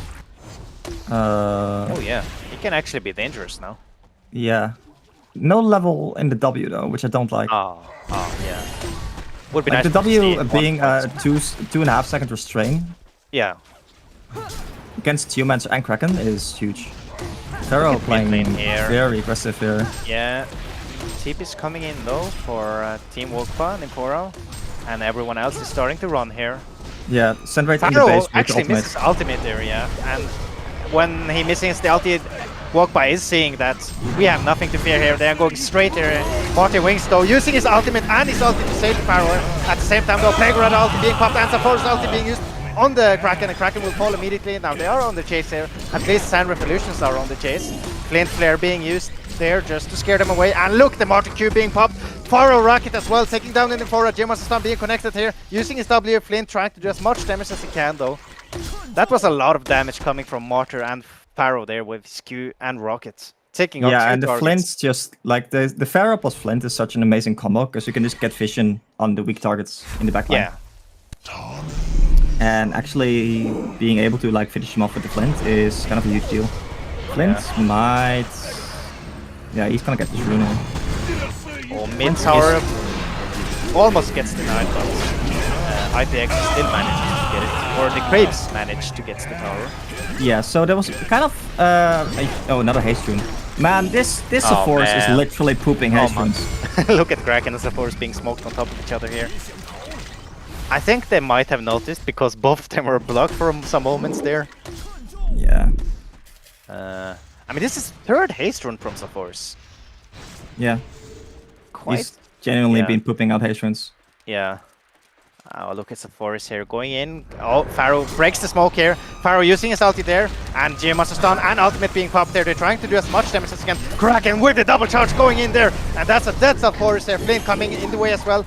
Using as much damage as they can on the Plague, but Plague Rider dies to neutrals in the end there.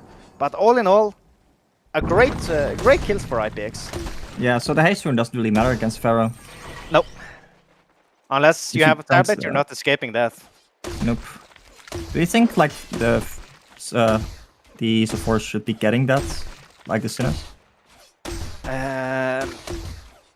Let's. I think I would definitely try get a tablet. Yeah, I would definitely get a tablet for Pharaoh, and if not Pharaoh initiating on you or Kraken initiating on you, you can always use it on an ally, right? So yeah, I would definitely get it. Another question: what are your thoughts about outbounds on Pharaoh on the Sand Raid? Ooh, interesting indeed. I mean, if you're buying an outbounds, you are probably thinking, okay, this is a game where I will get to farm quite a lot, right? So, like if it's a farm, the game you get to farm quite a lot, you go for Thematic. Oh, hold that thought there. Kraken misses the charge on the playground. Playground popping his ultimate, doing as much as damage as he can. Now look at in the forward coming in with the stun. Sandrift though being really careful. Release off the Kraken, being connected on 3 targets, but unfortunately no follow-up damage. And at the same time though, Martyr here being in some trouble. He's definitely going to die here. Pharaoh actually initiating in here against 3 heroes. Nefora popping the stun and the Kraken, the charge on the Stand Rift though, but not enough damage here. This is not really looking... Here comes the Flint though, trying to do some damage as well. Using his ultimate on Nefora. Nefora goes down at the same time though. Kraken trying his best, but the big save from the Pharaoh. But anyway, Losto comes in with the PK here, taking down the... Which hero again? Stand Rift? No. Took down the Kraken. They should really go for the Flint here. Yeah, here comes the Geomancer using the stun here on the Lodestone. Also his ult being popped, and that's gonna be a dead. Oh, look at the Plague Rudder coming in, taking down Pharaoh as well. Geomancer actually following here now. Flint is running as fast as he can here, and there's the flare and the ultimate to finish him off in the end. I would say that's huh? Flint got to do a lot of auto attacks there. Yeah, he and did, like actually. the Lodestone got his ultimate on the Kraken, which meant that the Flint was basically like unharmed from that. Yeah. And it finished off the Kraken, but on the same side, Flint therefore got to survive and walk away basically. And look at like the auto attack damage that Flint has right now. Yeah, 155 to 161 damage. Only early fighting items on the Flint there, and it's working wonderful. Yeah, so like Flint is an amazing hero to have when you're ahead, because his ability to just add like 500 damage or 350 damage at the moment is unparalleled. And top lane here, Pharaoh scouting out. Oh, Kraken are actually going into the Sandrift, and that's a dead Sandrift. Forest in some huge trouble there, and he's definitely going to fall there. The Fleur comes out from the Flint. Nefora and Sandrift falling there in the end. Really good catch on the Kraken charge there. Yep. Yeah, it has been... The Pharaoh has been missing his ultimate a little bit. Yeah. I don't know how confident he is with that Pharaoh. Geomancer and Plague Rudder actually using the ultimate here. Oh no, look at the damage from the Plague Rudder. At the same time though, Forest might be in some trouble. Lowstone channeling up his ulti, having no patience, and gets connected, but Kraken using his ulti. But it doesn't even matter, man. The Minus Armor from the Lowstone on the Kraken just explodes him down. Yeah, so I really do like the combination of Lodestone plus any kind of superior magic damage. Oh, and this is a flip. Oh, that's nothing for a port coming in here with supports and for air. But unfortunately, the team is already dead. Yeah. Well, yeah, 2 TPs. They just TP'd out. Yeah, sorry, you're right. And Flint actually ported to like the outer tower in the mid lane. Yeah. Speaking of bloody confidence. Maximize that TP, right? Exactly. So the set rate is 500 GPM. It doesn't really feel like he is, but yeah, he is somehow. He is definitely managing, and like Outbounds, of course, is an item that still just poops out money for you, even if you're under pressure. Yeah. And set rates, you just kind of want to go to the late game. Oh, I'm not sure of like Ghost Marches versus Steam Boots on set rates, personally. I think that is pretty much depending on your playstyle. Would you like to be fast and try to juke, or would you just like to have that HP so you could maybe just go in more manly? Well, yeah, it's more like, are there abilities you can dodge? Yeah. I mean, yes, there is for him in this game, that's for sure. Ain't nobody killing I would say like most of the time you're gonna get like Pharaoh ultimated or something like that. Yeah. Or Pharaoh mummy walls. And then like a Kraken ultimate on top or something. Kraken here misses the charge there on the Sandrift. However, Geomancer also missing his stun there. That's not really that great. Release of the Kraken being popped there. Flint ultimates, I'm seeing... Oh, the big dodge from the Sandrift there. Using his W to dodge the Flint ultimate, and he's tipping out there. And he's going to be successful. Pharaoh and Geomancer missing both their stuns there. Well played from the Sandrift there, dodging all their abilities. Oh man. Yeah, that's like, of course, it's always the mid lane. Sorry. Mid lane here, Lodestone charging up his ultimate, and he's definitely going in here on the connects the ulti and the W and the Flint. Plague Rudder Q being popped there, and that's a lot of damage here. Now Flint though, with a haste actually in the background, doing a lot of damage and taking down the Plague Rudder. Now they are maybe trying to go on the Lodestone here. Let's see. Yeah, the stun being connected, but Lodestone also managed to get out the stun. And the Flint ultimate being connected here, and it's... Yeah, the rocket will end the kill. Sorry, finish off the Lodestone in the end here. Big flare coming out from Flint there, but Sulphurus being so tanky in here, ghosting him for a port and taking them to safety in the end. Yeah, so the Martyr was actually like up on the hill, ready to save the Kraken, but the Kraken didn't run towards the Martyr, but instead ran down towards his base. Which is kind of awkward. A little bit of like miscommunication. Yeah. I don't know like how much these teams have been playing together, or this team has been playing together. I know like colleague Crazy Dog have played a lot together, but the Pharaoh has definitely been less synergetic with his team than the other members of his team. Yeah, I agree. And besides that, we see Flint's ultimate and Q just doing a lot of work right now, right? Flint actually have done a lot this game. He never been caught, I think. Maybe one time he died, but apart from that, he's been in the background just pushing a lot of auto attacks and using his Q with ultimate as much as he can. Yep. 5 people here from the Legion side. I don't know if they know that the Hellborn were doing Kong. I think they should realize once they see this. Yeah. I don't think they're going to dive though. Don't think that's the best idea for them. At the same time though, Team Walkby is trying to finish off that Kongor, but look at the Geomancer scouting them out and also having a ward, and he uses the ward, so Team Walkby is actually retreating from the Kongor. Yeah, interestingly enough, I see that Nymphora, or no, sorry, not Nymphora, the Plague Rider blocked his own Ancients. Oh yeah, he did actually. I mean, it's a great ward to get vision there. Well, yeah, if you're the enemy, because normally, like... Oh, mid lane actually, Pharaoh here, missing his ultimate as well. And look, the Plague Rider ulti getting connected, but only the Kraken unfortunately, and the back row though. Kraken falls immediately, and the big man fight here. They're actually going all in on the Flint. Flint goes down immediately. Now Martyr is trying to escape here, but I don't think there's gonna be any escape for him. Sulphurus is chasing the Geomancer in the end, but Geomancer just being so hard to catch. Yeah, Martyr really didn't get anything up there, so both Flint and the Kraken died before. Well, the Kraken wasn't in range, and the Flint just died before Martyr could really do much. Yeah, but the sand rate on the Flint. Sorry?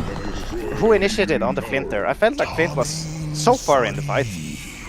Well, yeah, Flint was just kind of in the middle of the fight and couldn't really jump out fast enough because he was slowed a little bit or something. Maybe the ultimate from Plague Rider also like slowed him, or the W from Plague Rider slowed him. Oh yeah, you're probably right.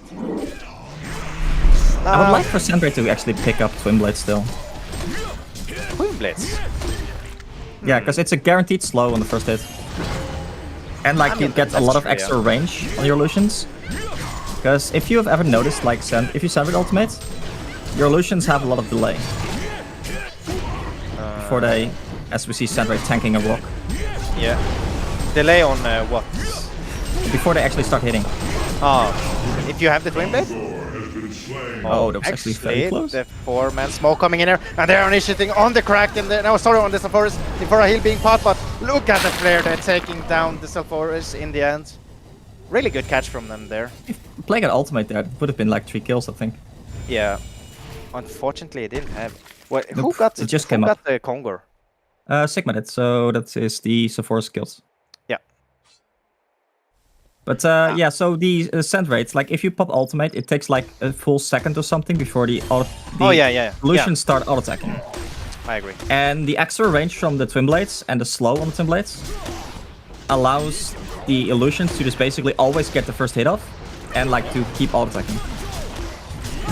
Then Lodestone actually going in on the stun there, but he's not really committed. Actually, Sandray popping his ultimate here, doing a smart. And look at the Plague Rider there, using his ultimate on 3 targets, and that's gonna be the death of the Geomancer, Pharaoh, and Kraken, and they're chasing the Flint as much as they can there. Flint using his wings on the Flint here, keeping him alive as long as possible. Actually, Flint's managed to get the Sandray before he goes down, so well played to Martyr there, keeping him alive as long as possible. Yeah, also really well played by the Sandray, just like not being afraid, because he knows like if I start running from the Flint, I'll die for sure. Yeah. So he just, committed. I mean, went full man mode. That's a 4-for-1 though for Wokpa. So yeah, great the fight for restraint from Plague Rider is doing so much work there. Both Yeah. Geomancer and the Kraken, I think, got like hugged together. I mean, they could not do anything. They just sat there to die. Yeah. Geomancer choosing to not max his Q. What do you think Really? about that? Oh, maxing his Geostock and his Yeah. W. That's. I mean, You I do could lack damage. Yeah, I could understand him getting 2 points perhaps in his E, but maxing it out, I think, is a bit too much. Especially because Sandwave can just, like, the illusions is not even a guaranteed commitment. Yeah, that's true. I mean, I think Sanrif is just getting really dangerous at this time, being farming with Alphonse and Hypercrown. If he gets a Strunk in here, it's gonna be really hard for the enemy team to take him out. Mm-hmm. And just the Hypercrown is just doing so much work in these team fights. Yeah, definitely. I mean, we have Sanrif and Sulfuris at Oh, 540. this is an engagement mid here. lane here, yeah. Kraken actually porting in. Now, Plague Rider using his W to hold him in guard there. Release of the Kraken being popped here. Now, Kraken is in some huge trouble. Plague Rider being popped. No, I'm sorry, it's not yet. There we go, it's being popped here. And look at Sanrif and Sulfuris just having no fear, going straight in here. Now, Flint in the background. Sorry, trying to do as much damage here, but he falls really quick. I mean, they are just too far ahead, I believe. And look at Pharaoh in the background though, trying to escape, but he's gonna be extremely good here to escape this. And here comes Nifora, Port and Plague Rider in the background of Pharaoh, making sure there's absolutely no escape for them. And that's a 5-0 going in the way of Team Wokpa. Yeah, you do have to like kind of question the fact that they don't have an Arcane Bomb yet. Monster has been working on one, but like without the Arcane Bomb, I would have loved one on Pharaoh, honestly, because Pharaoh probably would have had money for it. Yeah. Actually, really well played though by Team Wokpa here. I mean, I just feel like they are farming them, and they have some really great fights here where Plague Rider doing a lot of work for them. Yep. It's very difficult for the enemy team to commit, because like if they commit, like the Kraken, the Pharaoh, and the Geomancer all like kind of go into melee range. Yeah. And the Plague Rider just like messes them up. The Sulfuris is too tanky to really burst down. The Sandwave is just never in a bad spot, and even like the Lodestone is. This Lodestone gets jumped here. Even like if the Lodestone is kind of tanky with that Astro and stuff. Yeah, I mean, so I feel like the only thing Team IPX had was if they misses the Kraken charge, they are pretty much doomed in my eyes. No, they can work with the Pharaoh ultimate, but Pharaoh did not play well this game. No, unfortunately, he missed a couple of ultimates. I mean, it happens. It's a tournament game. You are stressed, and there's a lot of factors kicking in, of course. Yep. And maybe he was not like he also. I noticed that he is the only one with like doesn't have the IPX name or name tag. Oh yeah. So maybe he was like a ringer or something, like less confidence or less in sync with the rest of his team. Yeah. There's of course always like if you are ringing for a team, I don't know if he was, but if you are, it always takes like a little while to get adjusted to the playstyle of said team and that kind of stuff. Yeah, you're absolutely right. But for now, it's a 2-0, right? It's a 2-0, yeah, for Team Wokpa. So that means Team Wokpa is going straight to the grand final against Lunatir in the next game. But if I'm not mistaken, they have actually already played Lunatir last week, right? IPX have played Lunatir. Yes, you No, are. I mean what? Woopa. Oh, Wokpa. Yes, sorry. Yeah, absolutely you're right. Wokpa played against Lunatir, and that was the games I talked to you about where Lunatir absolutely destroyed them. Both games.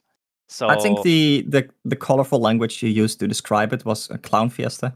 Clown fiesta and all on for well. don't get me started here, but I mean, Lunatir, I just have to say it. They played flawless and they really got the best of Team Wokpa. There is no doubt about it. But I mean, now they have a second chance redeeming themselves, so hopefully Team Wokpa will do a lot better this time. Yeah, they definitely like they can play properly if they are on the right mindset and stuff. And I will also say like that Lunatir has been the most scary team for a while now.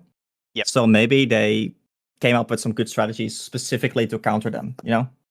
It makes sense from like a tactics point of view to target their team specifically. But wouldn't you think if they had some strategies for them, they would have used them earlier to try to take them out? Or you think they might have just... I mean, a bit mean to say it, but you think they lost on purpose and using their strategies for the end game? No, I don't think that. But then again, like they're like Sigma's French, right? So you can't understand what's going on in his head. That's true, actually. It's like a space filled with baguettes, wine, and garlic or something. Yeah. It's I cannot fathom it, but maybe they have something going on that's they can or maybe even they concocted something in the last little week. It's fully possible they have went through what happened in the previous games and okay guys, we need to think about something because this does not work. Exactly. But for now, I think you are going to leave us, right? Yeah, I'm going to leave you guys now. So Breaky CPK will take my spot, of course, in the grind final, and I cannot stand against Breaky CPK as a caster. There is no one better for the job. And of course, with you, Dutch, taking the info casting to another level. I am quite smart, if I have to say so. Yeah, well, let's not get too excited in that part, but I am quite. If I say so myself, I am quite genius, actually. No, okay, of course. It's been lovely talking to you, Henke, for the last little while. Yeah, thank you guys. And next game is going to be the grind finals now. So tune in, tell your mother and fathers, brothers and sisters, and cousins. This is going to be the match we have all been waiting for. So thanks a lot, everyone. Unless you have something to add, Dutch, I think we're going to cut it right here. No, I'm fine, man. Thank you for casting with me. Thank you, guys. Bye-bye.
Jump on his grab, but no, Berserker's also going to be collapsed on Mammon, putting the damage into him. Down to no life, the sanitary switch not going to work. Down goes Berserker. Maker provided that aura, but now Kraken releases Kraken on a profit actually in the backline. The Kinesis blow up as well, and they take out Apex, and now Profit's in trouble. He goes down. One coming through, Mid-Town comes through. Brothers Pharaoh going in on top of Jairus, but Jairus actually just melts down the Pharaoh. And Captain Huggy trying to do anything he can. Captain Huggy's actually getting eaten alive right now by the Silhouette. The Silhouette's starting to turn and do damage. He walks back into Winsy because he gets Winsy in the face! And the fight continues. Oh, the Hellpoint team does not want to let that kid to death go without some vengeance. Renix, though, just tears through the Witch there. Protected Melody going to be used. Saving Wassel. Initially, the BKB is activated. Demented Shaman falling in the midst of it. He's going to be terrorized. The KPM keeping it alive, but everyone's dead. They're just all dead. Trying to run in with the dig coming through. Captain Huggy gets hit by a dig with his Volatile Pod down. Volatile Pod explodes, healing up. The Captain Huggy's getting eaten down, trying to do any damage I can. Electric Tide coming through, and he gets... Oh! The deal actually ends up stunning out! That's talking about a Critics pops is drunken. and he jumps in the backline. Look at that Icar surviving. We've said that once twice before, but in the backline for second Archer. For second Archer gonna blow it up, but the support comes in, isn't enough! The ultimate, oh my god, he's gonna live! Are you kidding me? Some way, somehow, he survived, kills Boo Boo, down goes Wild Soul, and Rhapsody is also dead. We haven't really seen it, but there is that setup. The Joust hits Forsaken, he's already a half-life. The keg on top, and Forsaken Archer gets blowing up there. He is going to stay there for about 30 seconds. There is a teleport coming in, but now Andromeda gets taken out. Here comes Pestilence. So energy field, a little awkward of an angle. They do kill Benzing's hand, and now obviously doesn't want to run through the energy field. So oh no, this is a disaster. So actually the Madman gets jumps there, but Madman is going to survive with 1 HP because of the shield. And that's a huge turn actually from that Sapphire now in a bit of trouble. Sapphire dies. The Pearl ultimate is preventing so much damage from that. Oh, yes. Okay, Puppet Master. Actually, Puppet Master gets hooked back and he instantly dies. Wait, what is going to happen now? They're going in there. There's the Loathsome ultimate. Loathsome ultimate on top of the Moon Queen. Moon Queen gets ultimated by Mister. He's dying so fast. The Rhapsody ultimate not able to save his teammates this time. Wings the W on the Martyr. Martyr is going to ultimate the bubbles, saving the bubbles there. Martyr is running for his life right now, though. They're so deep in here. The Madman uses the W on. That's 3-man stun from the Magnus ultimate going on top. Valkyrie jumps in. That's a Q from the Valkyrie on top of 3 people there. Different playstyle so far, but oh, that's an illusion. Because they have the jump. There's the shockwave jump, and Vindicator ultimate comes out just after the fact. You see the Thunder's Bolt as well and explodes. Moon Queen goes down. It's a hat trick for Captain Ears, and there's the vote to concede popping up. Got there really late at this point, as you'll see. Sapphire putting the crystal down, and more supported cast. Even Monkey King joining the party late, but Monkey King gets eviscerated there. Monarch is going to end up being killed as well. Moraxis is like, yeah, this did not go. When team fight. Look at Pebbles. Pebbles is going for it, trying to find the target. Typhoon's put down. Not the place you want to find necessarily if you're the Hellbourne side. Meanwhile, what you got in the missing, but another protector not in the last second. It saves Wild Soul. Wild Soul lifesteal kicking in, and will finally go down. But they used everything to focus the Wild Soul. There's the combo. With the team smoke, we know a big fight's a brewing. Here we go, the initiation of the countdown. It hits Predator. Predator blows up immediately. Torture is caught out as well. The eruption's going to be right on top, and down goes Torture, protecting Melody, mitigating some damage and charged out immediately though. But now Kraken with the Ancient Stack and Congress. The field is ready to be used, not using it just yet. Trying to find the right opportunity. At least they're at half-life. There's the energy field. There's Protector Melody off to the outskirts zone, protecting Swiftblade. Loses his teammate Loza, but now Swiftblade, the Protector Melody was out of range. The energy field definitely doing work, and kills the Swiftblade when it's all said and done. Grenix is also dead, but now Pebbles jumping back in with the group chuck. Speaking of Sap, he's got his as well. Able to take out Legionnaire. Nice dodge, though. A little bit of a sidestep kicking in. Vindicator's still alive, by the way. May end up dying in the big picture, but South 4 is, I can't believe he's still alive. You know, you look at his items, and it's like, oh, okay, that kind of makes sense, actually. Yeah. And like the Dark Lord's presence, the E. Face me. The Dark Lord's presence. Calamity and the 4 porting top lane, and they get to turn on the Corrupted Disciple there, but now Calamity and the 4 coming here for the flank.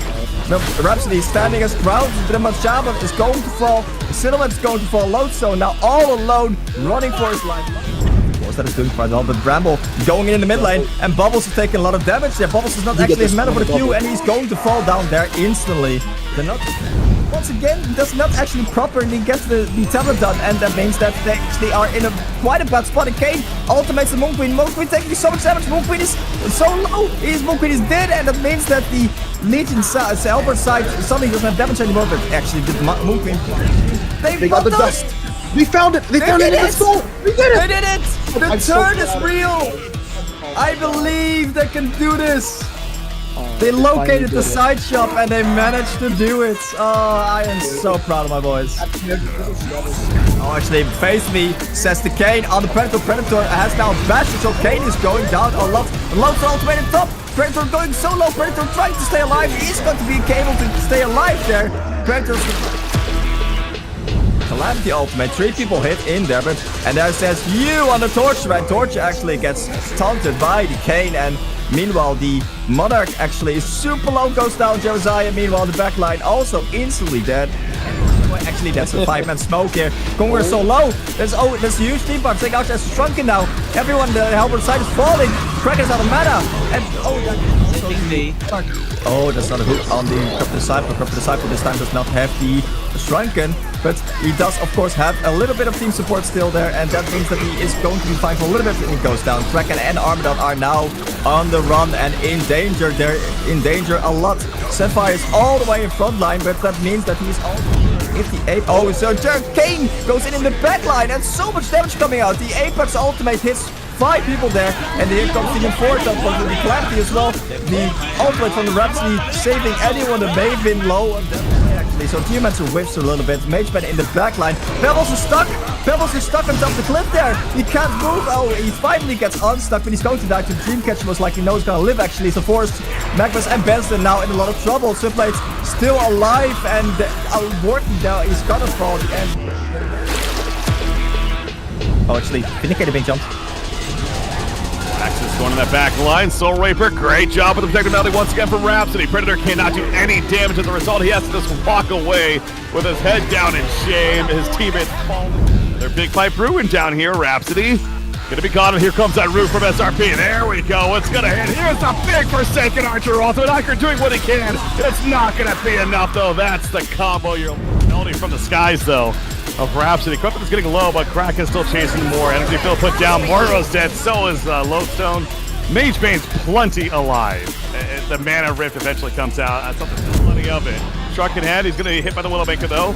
Stop to play. It's all nice stuff from Magnus. Stop to play Melody. The Prince again. Perfect setup. The kill hammer's drop. I mean, when you're practically diving the fountain, bad things are going to happen if you're vicious. And then they do the most here in the end. Meanwhile, can't catch his Tundra, and Tundra gets eviscerated. He does have a buyback. We'll see if it comes into play. Final chapter was already used. Prisoner also now caught. The Moon finale in the front lines as well, but Forsaken Archer actually pretty good placement. Trying to keep his run. The piercing shards. No kills though. He just needs to run. The Shurkenet has ward off. He's in trouble. The chase continues. The inscription forward, and Moonku will help finish the job on Forsaken. And here comes Tundra with a buyback, but it's not going to matter. Devil, by the way, that was blocked. That one literally is blocked here in the mid lane. Oh, what the heck is going on here? Oh no, he's still alive though. Does he actually kill him? Oh my god. That was... They want some of the action. Pesla's beautiful jump. Wrath the Pharaoh immediately comes in defensively. There's the crippling volley and the piercing arrows. Kraken gonna assist as well. They want that Forsaken, but they're not gonna get it. Lodestone and Pesla. Oh, that's the... Here comes an initiation. Oh, the double damage rune. Starting all this eruption into a 3-man stun, and it is an absolute disaster. They still want to hang around, but oh, Forsaken Archer lost the Aegis. She needs to be very careful now, but she still wants to fight this. Understanding that they don't have another gap closer. In comes into a power throw. Pharaoh in the front lines after the buyback, and now Lo's also going to get killed. But he goes for a portal key here, so he wants the positioning aspect instead. Deadwood hits Kraken with release of Kraken. Well, Kraken with the release of Kraken kills Deadwood, so Deadwood's Willowkeeper not going to be enough. But here's Torture. That Shrunken Head, allowing him to do some good damage actually, but the jump in from him, but as soon as it wears off, Calamity turns over the Sliders. Oh my god! And the Bensington going in, however, he gets shut down by the Andromeda and the Knights, showing again why he's a core. Soul Stealer ulting and they managed. There goes the Calamity off to catch the Clanks and the Andromeda. Andromeda getting caught by the Magnus, and the Magnus also getting the end. And there goes the Magnus, but again, he doesn't care. Because look, he manages to position 2 of the players perfectly, so the Flux can just use his portal. Oh, the he's gonna have a Shrunken though. Okay, so maybe there is some chance. Oh, it's so close. He does survive with 20. It does not happen because there goes the initiation. Sosa peeking and managing to use his ult. It doesn't matter, there is a swap. But that's going to be over. There goes the Calamity, popping the Shrunken and her ult. Engineer tries to counter with his ult. It's just not enough. You never know if they're gonna be 2, 4, or 5 people on the guys. That was That was a great hook coming from Gauntlet, and looks like Tempest is gonna die. They have so much gas. he's gonna use the ult. The Cersei is actually getting the volley here though. He needs to be careful on the volley, but he's dead. He's dead. Soul Reaper is gonna get run down over. Vulk is actually getting punched by the Cersei here. He's gonna fall. Cersei does fall. Oh, they're gonna get jumped here. TD's going in hard on the Soul Reaper here. Is he gonna fall though? He is actually.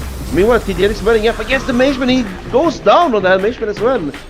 And now they're just chasing the Hellborn. Like they need to get out there. There's a complete genocide here. He's gonna commit with the ulti. Look at the damage though. Oh, look at the damage from Emerald here. So he has to beat him, man. Look at this. Oh. 4-man combo.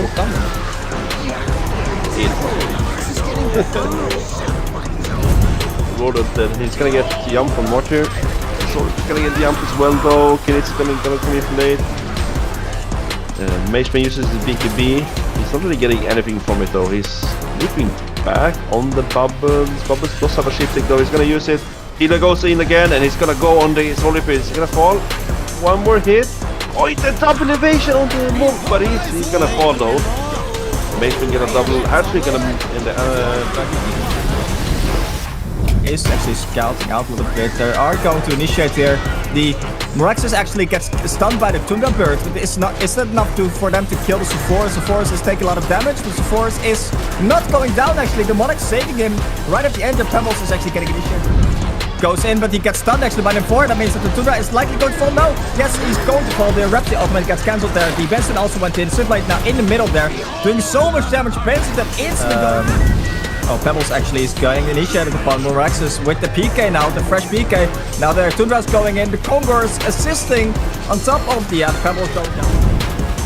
It's gonna, oh my god. The God hooks the Calamity! Oh my god, that was huge! Oh my, that was beautiful. The Pestilence tries to make something happen here. Let's see. Oh, there is a fight. Actually, okay, they're going in. Their Kongor is quite low. The Draconis is going in very aggressively. The Draconis is going so low. And the ultimate from the Soul Stealer just nuked the Kongor there. The Soul Stealer is trying to pick a token, but is not actually going to fight. Oh, is he? No, actually.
All right, welcome, ladies and gentlemen, boys and girls. The grand finals here on Championship Saturday is here for the HoN Awakening Tournament number 4, brought to you by Paradise League.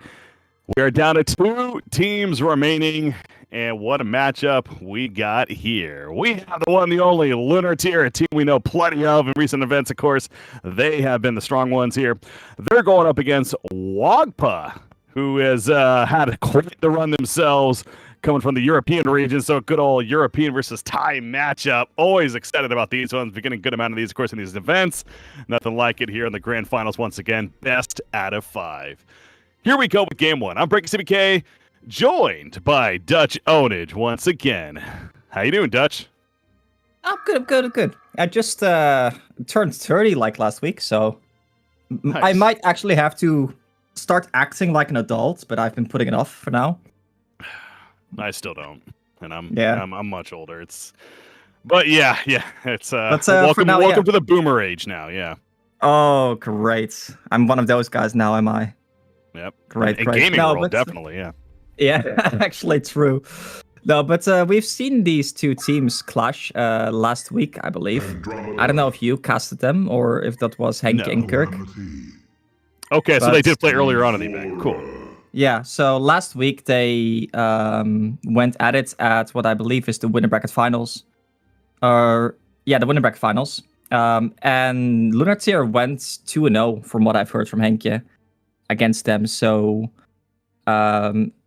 the Wuppa team had a week to basically come up with a viable strategy to beat Lunar Tier, because Lunar Tier has been pretty much undefeated, if I'm not mistaken. Yeah, have they lost a match yet? Because even the last turn we talked about that, they went undefeated. So I mean, this team is they're doing pretty good right now. I think is a good way to put it. Yeah, but on the other hand, like if you're doing too well, you might get targeted, and like the smarter teams definitely would have had like time to analyze what is Lunar Tier's gameplay, what is their strategy, what do they like to do, and come up with counter strategies. Mm-hmm. But if it's like what I think is the most viable or the most strong aspect of Lunar Tier is like their team coordination, and that is hard to plan around.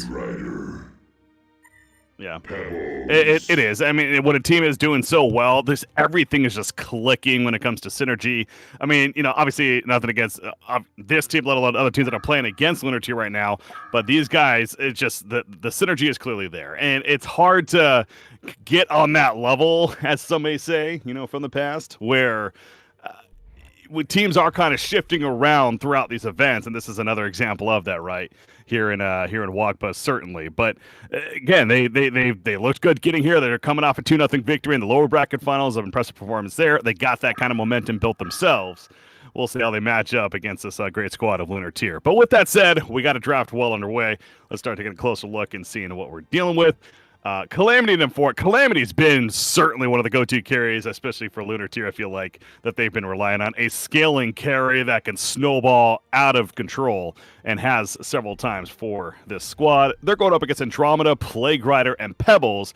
There's a lot of control there on the Legion's side, so definitely set up for that. But your take so far? Yeah, so Calamity is just a hero that it works really well with the game plan that Lunar Tier has, right? With the just fight, and the natural scaling from the Funeral Pyre that Calamity has, kind of automatically turns her into a late game carry, unless you are doing really poor in these team fights. So I definitely like that. Also, the Nymphora just kind of defensive support I always see her as, with that healing pod. As long as you don't get bursted down, it's such a powerful tool. And of course, like Calamity just providing amazing team-based lockdown with that ultimate.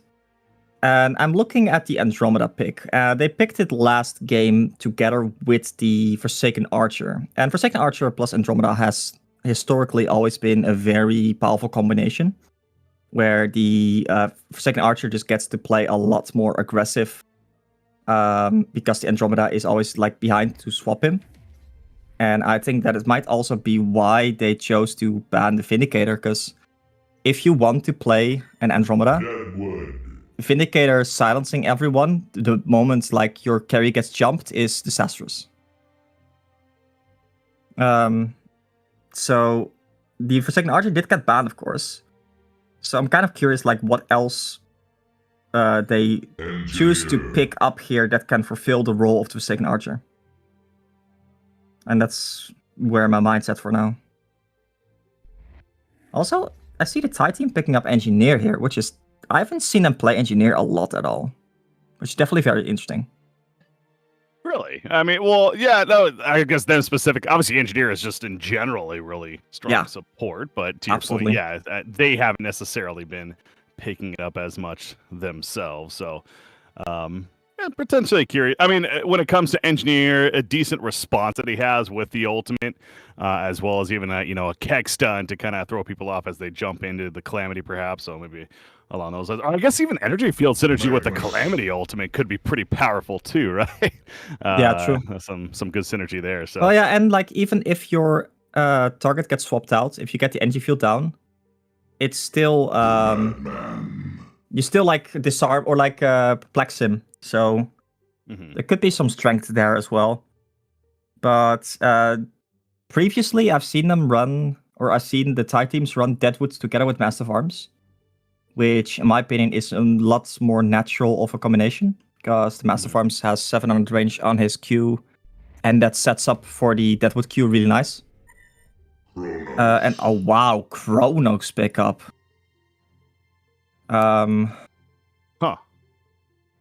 Chronos. That's an offlane Chronos for Rampier? Chronos did get some buffs recently, I will say, in the last patch. So, notably, his stun now has a 25% chance to proc at every level, instead of like being staggered per level. And the rewind got a little bit better. Let's get it on. I don't know what else got changed. I don't think it was much. But Chronos has historically not been a very good hero. At least like in the past 5, 6, 7 years. Because I mean, it's an amazing late game carry, right? But there's just too much team coordination to really make it work. With tablets, with, Storm Spirits and that kind of stuff. And especially I'm looking at this plague. So I'm looking at this Andromeda that can just swap out anyone that gets Chronosphered. And I'm kind of wondering why they picked up the Chronos. Yeah, I mean, good spacing with to lock down heroes like the Madman and the Pebbles. Help create the space for Calamity, who can certainly dish some good damage into the Chronosphere. But that is fair, right? You're right. I mean, they already have what's considered a pretty powerful tool in the swap from Andromeda to essentially kind of counter at least one of the heroes that may get caught in that Chronosphere.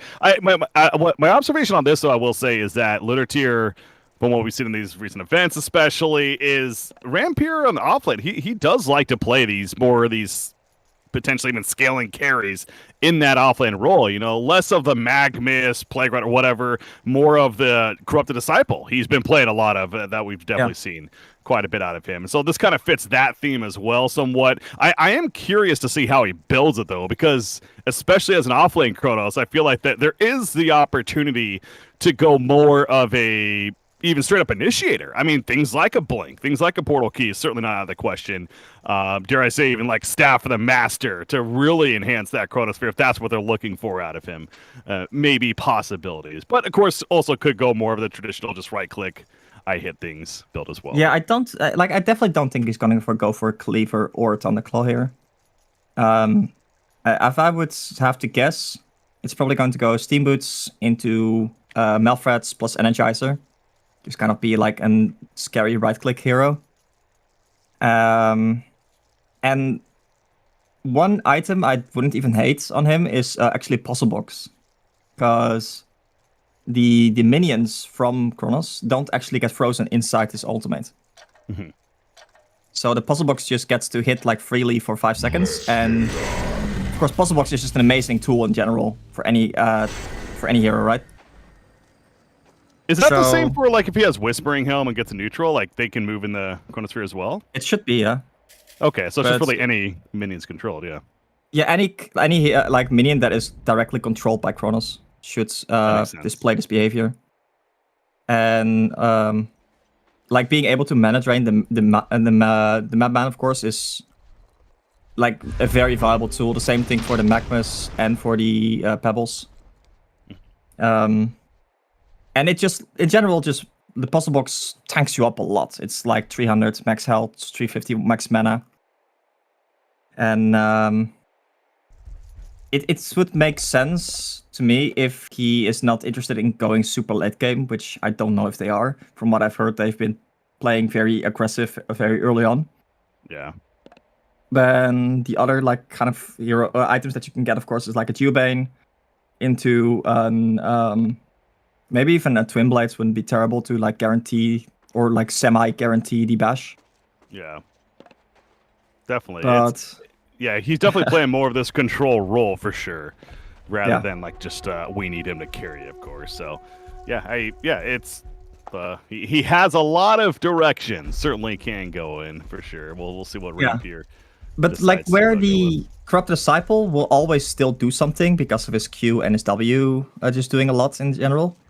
The Chronos doesn't really provide the same amount of threat if he is like underleveled and underfarmed. Mm-hmm.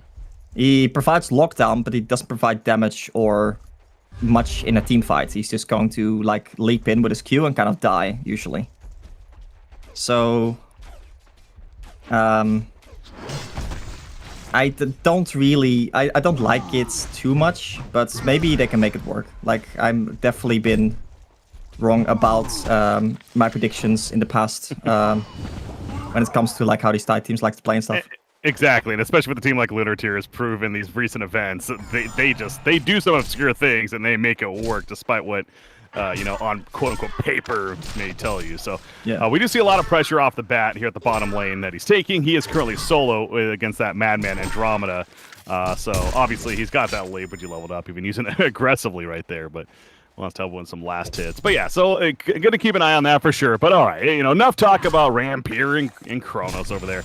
There's plenty else to go over. We got the 2 versus 2 mid lane. We got NG Deadwood versus the Pebbles Plague Rider mid lane matchup. This is quite the interesting one. Of course, Deadwood a great last hitter with that big log of his, but Plague Rider protecting the Pebbles. So how do you expect this to play out? So in general, like Engineer plus Deadwoods, like once they hit level 2, they're going in. Yeah, they want to kill. They want that bloodlust to. Is it going to happen, actually? It looks like it might. Shinosama, he will get taken out. Pebbles manages to survive. Engineer doing all that he can to at least get the turn kill, but no, it is not enough. He stays alive, and there you go. Bloodlust for Wagpa. So, I was going to say, like, the moment they hit level 2, they are definitely the stronger team, right? Engineer plus Deadwood is just significantly stronger than Pebbles plus Plague Rider. Even though Plague Rider Q does do a lot of damage level 1, it's 120 damage. Like the Engineer plus the the Plague Rider doesn't really provide much besides just straight up damage. And Deadwood's of course like just being in general like a very strong laner. Is gonna make things difficult for them in the mid lane, but they managed to actually initiate while Deadwoods and Engineer were still level 1. So they capitalized on it. Going again. Yeah, they toss back. He tosses him in the air, but it's a ton of damage coming out. Escape God is going to try to live up to his name right here. The health potion, it is going to be enough to stay alive. Takes another auto attack to cancel, and Pebbles will get turn killed. So this time it does not work out for Wappa. Great response from Lunar.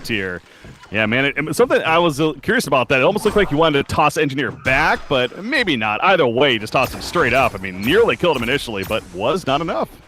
Yeah, and like this is one of the strong things about Engineer in general. Engineer just has a lot of starting strength, and like even strength gain. Because if you like compare that even to something like an Amphora or whatever, they have like 17 starting strength. Like Engineer has 20 or 21 or something like that. And as you saw clearly, like those points of strength is the difference between like living and dying. Yeah, it was right there, exactly. He even had the golden apple coming into play, and again, the health potion tick, certainly enough as well. It's just very well played on his part, taking advantage of the stats that he has as well as his inventory and staying alive. So 1-1. CS-wise, it's still, what do we got? Pebbles 15-3, Deadwood 8-1. So, Pebbles is definitely still dominating the CS matchup, and of course, working off that at least the assist for the Bloodlust. But pretty fun mid lane matchup that we got going on. The last one we really haven't talked about yet is we got some rune control coming out. Is going to be a regen for Magnus, just picks it up to prevent. Calamity at the top lane is having free farm. I mean, she's going up against a solo Magnus. It's Calamity and Nymphora, and you see them even pressuring the tower pretty heavily right here. Early on, just after 4 minutes into this game. Magnus is going to sneak on in, but he needs to be careful. He's actually going to get flanked here by Engineer. I don't think he realizes. Angie's coming. Keg's done. It's not easy to land on Magnus. He's doing his best to be elusive, and that's actually well played to get out of there, but this is just pure pressure from Lunatic at the top lane. Yeah, they just want to like secure the towers, because in general, in Project Conquer right now, the outer tower, like the what is it? The tier 1 tower? Mm-hmm. Like the tier 1 tower is just the tankiest tower, basically, in general. Yeah. But he's also like the least worth. So if you kill the outer towers like early on, it opens up a possibility for you to kill the secondary towers, and they just fall like significantly faster. Big kill in mid lane right there, by the way, we saw. The 4 heroes coming together, killing Deadwood. Yeah, I don't like this rotation from Engineer to the top lane. I get why they do it, because there's not much sense in like... Sorry, real quick, Madman actually, he almost went down there, down to 8 life. I was watching them kind of go at it. He's diving the tower, doing some good pressure to Kronos, canceled his health potion. But Kronos, I gotta say, that rewind definitely proccing a little bit more than maybe Madman expected, and helping to keep him alive and nearly turning on a Madman right there. So very, very close call, but at least he does stay alive. And Madman is gonna have to make his way back to base. But yeah, you're talking about the NG rotation. I mean, they secure the top tower pretty easily, but perhaps the reason for the death on Deadwood in the mid. Yeah, like it makes sense, because you're playing against Plague Rider, and Plague Rider just like automatically denying everything is it makes sure that there's not much value in like trying to contest that lane, because even if you like 100% win contest the lane, you still are gonna get like denied a lot of XP and gold from the Plague Rider denies. And actually they're going a little bit in the mid lane. They're going to teleport Kronos in, but there's actually no engagement. Kronos is level 6. He's got the Chronosphere, so obviously ready to fight there if something did break out. But Legion team being pretty restrained there, having restraint, and make sure to fall back. But I mean, she's pushing the tier 2 tower now. I mean, we're not even 7 minutes into this game, Dutch, and already pressuring tier 2 tower. It seems like you probably got to at least respond to that a little bit here if you're Wakba. Yeah, it's difficult though, because like the Pebbles and the Plague Rider, like what they have for like easily rotatable heroes, they don't really have good catch if they have to TP in. So you have to make a smoke play, and at the same time... Bottom, they're going. Kronos actually was gone on initially. He turns around with the Chronosphere though and gets the turn kill on a Madman. Due to the assistance, the toss is not enough damage to kill Kronos either. They're trying so damn hard to kill Rampier, but they just simply can't. The combo from Pebbles wasn't enough, and the toss at the end still not enough. It cost the life of Madman. Oh, geez. I mean, hey, the Kronos pick, it is doing work. I mean, he's not only 300 gold per minute, but he has managed to stay alive multiple times and even ends up getting the turn kill on the carry. That is big. Yep. Oh, the tower goes down, though. Oh. Kronos being quite low HP here, but it doesn't matter. Pebbles doesn't have anything. Yeah, he's dead. He just melts right there as soon as he gets caught in the uproot. So they kill the tower, but obviously it costs there.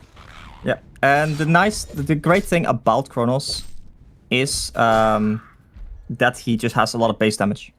Like you can see right now, even without basically like steam boots and stuff, he has like 82 to 90 damage here. And I'm guessing that the early bash just helps him a little bit as well. Madman not really having the same amount of auto attack damage, and it just allowed him to take like efficient like trades. But we do see Madman like clean up the jungle stacks a little bit here, so that's gonna at least help him a little bit here. And I'm also surprised that like Magnus is actually doing quite well as he actually ultimates there. Just taking stacks away from the enemy. Yeah, why not? I mean, that's something that Lunar Tier definitely does time and time in their game. That's something that certainly we notice that quite a bit is they're constantly stacking those jungles. And we've talked about in the past how it's like when you're playing against these Tide squads, specifically Lunar Tier, that is one of those points that you know what's happening for sure. It's a matter of how you address it, and that right there, honestly, worth it, right? You know, it takes away a lot of farm from the Hellborn team. It gets Magnus some decent farm himself. He of course will eventually want that portal key, but the biggest is that takeaway that Calamity or Devil would have been able to clean up pretty easily. So yeah, good heads up from Wagpa, certainly in the understanding of who they're up against here. Yeah, and they're kind of like sacrificing the mid lane, it seems here, where the Pebbles is just kind of in the jungle right now, trying to clean up some stacks. And if anything, it's been the Legion side this game that has been stacking a lot, instead of like the Hellborn side here. The Chronos is running in very aggressively, as also he picked up 2 Soul Screaming Rings, is something we have seen like a lot of these agility carries do, especially in the Thai teams, where like these early stats just help you so much. Yeah, and of course one of those can definitely turn into at least to the Energizer you mentioned, a great item pickup potentially for him. No, the Melfreds. Energizer doesn't turn into... Oh, the Madfreds, sorry. Oh, I guess Energizer does. Yeah, no, that's thinking way of the past. I'm thinking of the Madfreds for sure. Plague Rider? Plague Rider gets caught here initially. Deadwood just opens up, gets the free kill. Might come at a cost. Chronosphere, it's not going to be used just yet. He's holding on to it. They find Madman, or that's Andromeda using by himself. He's going to swap in Magnus. Magnus is like, wait a second. I didn't want this. The Chronosphere catches the one. Pebbles caught in it too, but he is going to be fine for now. Madman's still trying to make a play out of this. He wants to at least maybe kill the Nymphora.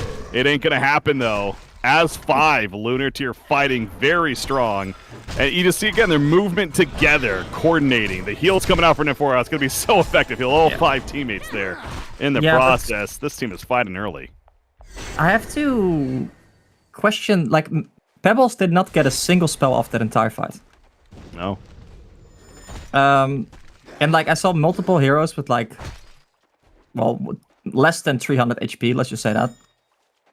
So it's a little bit questionable. I'd say like Pebbles just doesn't really want to die right now. He feels maybe a little bit weak. Deadwood notably did not have his ultimate. He used it on Plague Rider to initiate the fight. And also Plague Rider without level 6 is a lot less scary, of course. So maybe they were like, okay, let's just not play into this. Let's just take this safe approach and let's wait for like our important levels and then we play off that. Which I could say is the right call to some extent. Because like if you go in and try to make something more happen, you always risk it going south and you just falling further behind. And actually Plague Rider is maybe in a bad spot here. Calamity is not afraid to fight. We know this now. She's not the tankiest, and the Legion is going to take full advantage. Somehow still alive. Finally gets taken out. They were fighting over the 12-minute rune right there. Both NG and Calamity fall. That's kind of one of the first times this game that Wagpa can feel a little bit of breathe a sigh of relief because that's a big kill. As I say that, Deadwood just Falcon punches the Magnus mid lane and gets a free kill himself, but still. I mean, taking out Calamity, you certainly want to do that as much as you can. Pebbles could be in trouble, yeah. Chronos, he's going in. Chronosphere not ready, and maybe a bash proc or two. There's one, and the auto attacks are more than enough. Hasted Deadwood helping with that as well. This Chronos, it's the off-lane Chronos I keep going back, he is doing work, man. Yep. And he's just like, it's less about his ultimate at this point, and it's more just about like the 200 damage from 1300 range. And the auto attacks, right? Because they have the lockdown, they're just finding like solo heroes, and they're capitalizing on that. And right now they're like 5 and grouping up in the mid lane. As Magnus getting ultimate ready. Oh, that's big. The stun in from Andromeda as well. Deadwood for sure maybe in trouble. Crook in the background, catches Plague Rider. Plague Rider's gonna fall. He did not have Plague anyways, but the Chronosphere doing so much work. Nobody dead on Lunar Tier's side. Are you kidding me? I thought for sure Deadwood at least was the guaranteed kill. Nope, it says the team of Lunar Tier. Obviously Nymphora heal, I'm sure a big part of that, but I know I'm a broken record by saying this, man, but this team, they're just so coordinated and on the same point with one another when it comes to these team fights. You just see they're moving. Again, moving as 5 so fluidly. 5,000 net worth lead now, and we're not even 14 minutes into this game, taking total control. Yeah, that is like a lot of that is an extra tower because you see that the XP is actually quite even. But like the Kronos is indeed just tanky with 2 Skull Scream Rings, the Protective Talisman, and the Vestments, and now finishes Malphite, so he's actually gonna start hurting a lot more. And the big thing there, I think, was just the Pebbles not being there again. Like they fought 4v5 once again. It's just you when they are 5 like that, and you know it's a very coordinated team, you cannot take these 4v5 engagements. And like Magmus saw like a good opportunity to ultimate, but didn't actually hit anyone with a stun. He just had to stun in to get range. Oh, that's a good kill for them, yeah. Yeah, the Dreamcatcher coming to play for Madman there for sure. Yeah, and Dreamcatcher is like such an amazing pickup for the Madman because the Dreamcatcher just tanks you up so much, right? Look at his HP. It's 1400 with the Dreamcatcher here, and basically no other item. And that just means that you're like so difficult to kill. But they didn't have Plagueguard ultimate that fight. They didn't have the Pebbles up. They basically just had Plagueguard Q, Andromeda, Madman running in, and a Magmus ultimate. And unless like Magmus was going to ultimate 4 targets and stun 4 targets there, they're not going to kill him. Yeah, it's just, you almost feel like you have to, even though you're not ready for a kind of similar story. So many of these opponents against Lunar Tier and Walkba feeling that here in Game 1 of the Grand Finals, certainly. But again, best of the 5, this is just Game 1. Still plenty of game left, let alone series left in this one. Yep. But right now, Calamity and Nymphora looking for an opportunity. They're going to TP to the bottom because, yep, down here, the hunt has begun. Chronosphere, not going to happen just yet. He's got Andromeda, though, just Kronos, and going to find the free kill. The Nymphora TP ended up canceling, but Deadwood, meanwhile, finds a kill on a Pebbles. Andromeda still running. The leap in, though, again secures the kill, and now Kronos, there's the Plague, but it only bounces once. The Chronosphere going to be used just to survive. No, he dies to the tower. Oh, it's so unfortunate for Rampire there, but diving a little bit too much. Now the TP in from Magmus. The energy field silences him initially, but Engineer certainly in a bad spot here, and the auto attack will finish the job. Here comes Calamity and Nymphora, though. They didn't teleport in, but they make the trek down here. And it's good that they did because they're hunting now the Madman. Madman very low in life. The heal, the burst, the auto attacks, it's enough. The Dragons take out Madman. Thirsty for kills. And he finds a couple more in the process. Let that passive start adding up. The Funeral Pyre, I guess he only has the 1 stack right now, but still, actually, well, the 2. +2 agility. That's something else that you got to look out for with this active Calamity play, certainly. Yeah, and they were just so afraid of the oh, Pebbles actually gets kill. That's big. Can they kill Calamity as well? That'd be a nice lockdown, but it's just the Dragons, he's so good at kiting with them.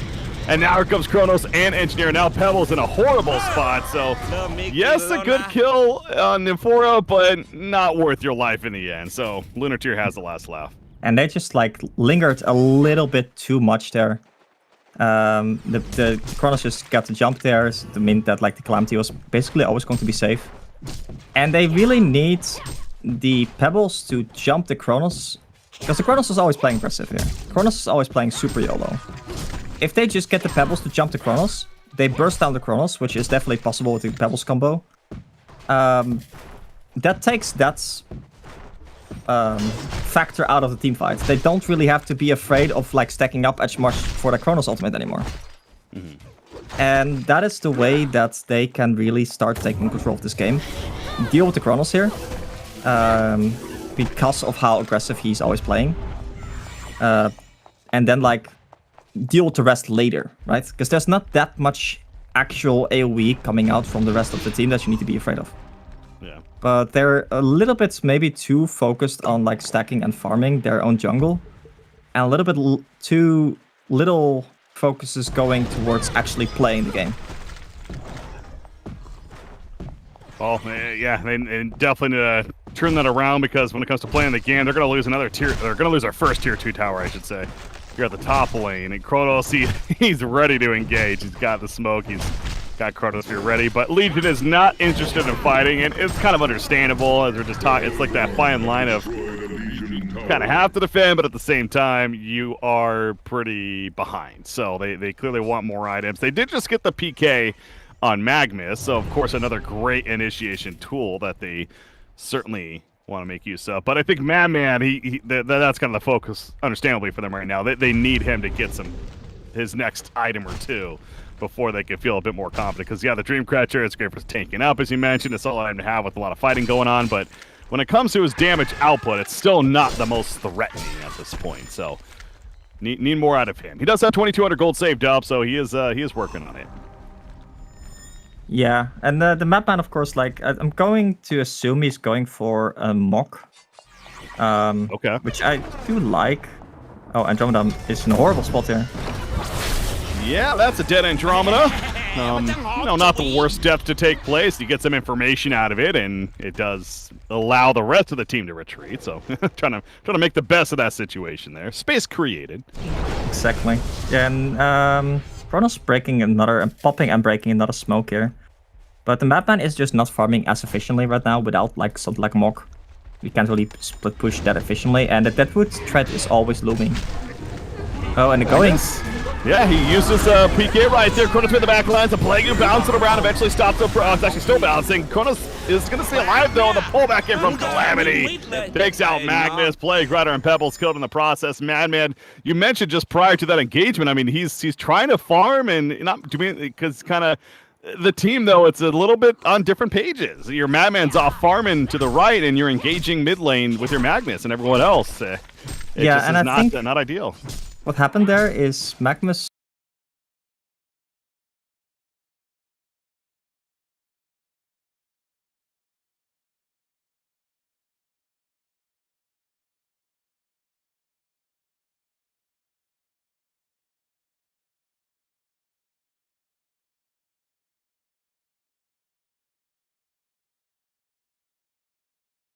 fixing the rewinds. Huh. Before the bash, yeah, that kind of shows you how reliant he is on that, and it definitely has been doing work. But it's important, I think, because it just tanks him up so much.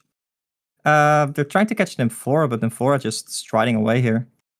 Striding like a boss, and they killed the mid-tier too. That's brutal. That has to be frustrating. Yep. Poor Nymphora is too quick for them, I guess. No, but you mentioned. I don't know if Magnus actually has enough mana to like ultimate, press Q, and like PK. Looking at 250, 140, that's 390 plus PK 75, right? So yeah, it's pretty close. Like it's that 460 range. So yeah, basically all his mana is used. Yeah. To do the full combo. They are going to go mid lane. They do get the counter on Engineer, but Pebbles goes down so far, leading for Lunar Tier. However, swap back in, but the Calamity ultimate locks him in place and just drops one. Madman also killed in the process. Took too much damage there from that Sunder's Vault. He did pick up that sort of the high, so you are right on the Mock of Brilliance there, it looks like, but obviously still some work to be done before he gets that. And Super KG on that Andromeda will just be left behind to be finished off as well. So another case of just a couple more catches favoring the Hellborn side in Lunar Tier, and the map advantage, they just continue to control so much of it this game. Yeah, and like the Nymphora and the Calamity has just been farming their jungle, and whenever there's an engagement, they just TP in, and they're there. And that's of course the power of the Nymphora. Right. Crossing up top lane. Top lane. Are they going? They are. Magnus. He's like, come on, just let me farm, man. Yeah, no mana. You got his chalice finally. It's the same story always with like these Magnuses and these behemoths that get like their PKs before their chalices, and it just makes them so useless in these team fights. Right. Because they use one spell and they can't combo anymore. Oh, they want to go, but they can't. Oh, Magnus. Or not Magnus, but Deadwood, yeah, able to just blink in time. And look at this build on Chronos, so I go back to you again. This is the way he's playing it too. It's just like he could go so many directions. He did get the Mad Fred's Brass Knuckles. He mentioned a couple Soul Scream rings, but he got a Shaman's, and he just finished a Barrier Idol that's being delivered out. So, he's doing that team thing, building the aura for the team, thinking about the team, and Barrier Idol's fantastic against this Legion lineup for sure. To have. So that's great resource that they'll be able to take advantage of. And it goes back to they don't need him to be this big damage dealer in the end. As Pebbles, oh my god, the one Falcon punch, it nearly drops to the tree throw. Is going to finish the job. The Thunder's Fall comes out yet again. The play goo, it continues to bounce around, but as usual in these fights, it's just not doing enough. They don't have enough oomph to finish the job, and man, that's just desperation at its finest. Yeah, they're just gonna GG out of this. Game 1 in the books. Lunar Tier takes it in dominating fashion. Well played. The streak continues, Dutch. They are a difficult team to defeat. Yeah, I feel like to some extent Woppa kind of defeated themselves here. Not to take away anything from Lunatir, but there were definitely some obvious misplays to some extent that they should not be doing. And of course, it's entirely a Lunatir strength to take advantage of those mistakes. Yeah. And they do that like very, very flawlessly. And of course, in general, just Lunatir is a team that just doesn't make mistakes. And that is, of course, like part of the difficulty of playing against them. Because even if like they get ahead in the early game against Lunatir, we have seen Lunatir come back time and time again because they just don't make mistakes. And it only takes one mistake to like turn the game. Mm-hmm. So yeah, well played from Lunatir, of course. But yeah, go for it. Well, I was going to say, to your point, this is Walkpa showing signs, and we know, obviously, very skilled players, that they are a team that's capable of winning at least a game, potentially more in this series. But we saw glimpses of that there in this first game. But yeah, it's just Lunatir is so good at capitalizing on these mistakes, and just that synergy I go back to especially is just, it's so hard to match for a lot of these, pretty much every team right now on the scene. So yeah, last words, and then we'll go on the break. Anything else? No, not really, honestly. Just buy Chalice before PK. That's there what you go. Just get mana. Just do things, guys. No. We got game number 2 going to be coming up, though. Stay tuned, ladies and gentlemen. I'm Brick CBK, joined by Dutch. Lunar Tier up 1-0 over Walkpa here in the grand finals. We'll be right back.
Welcome back, ladies and gentlemen, boys and girls. HoN Awakening Tournament number 4 Grand Finals. And that's right, we got game number 2 coming at you with Lunar Tier up 1-0 here in this best out of 5.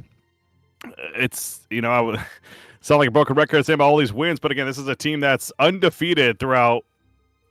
Was it the last 2 tournaments, I want to say? And then this one is, I don't know.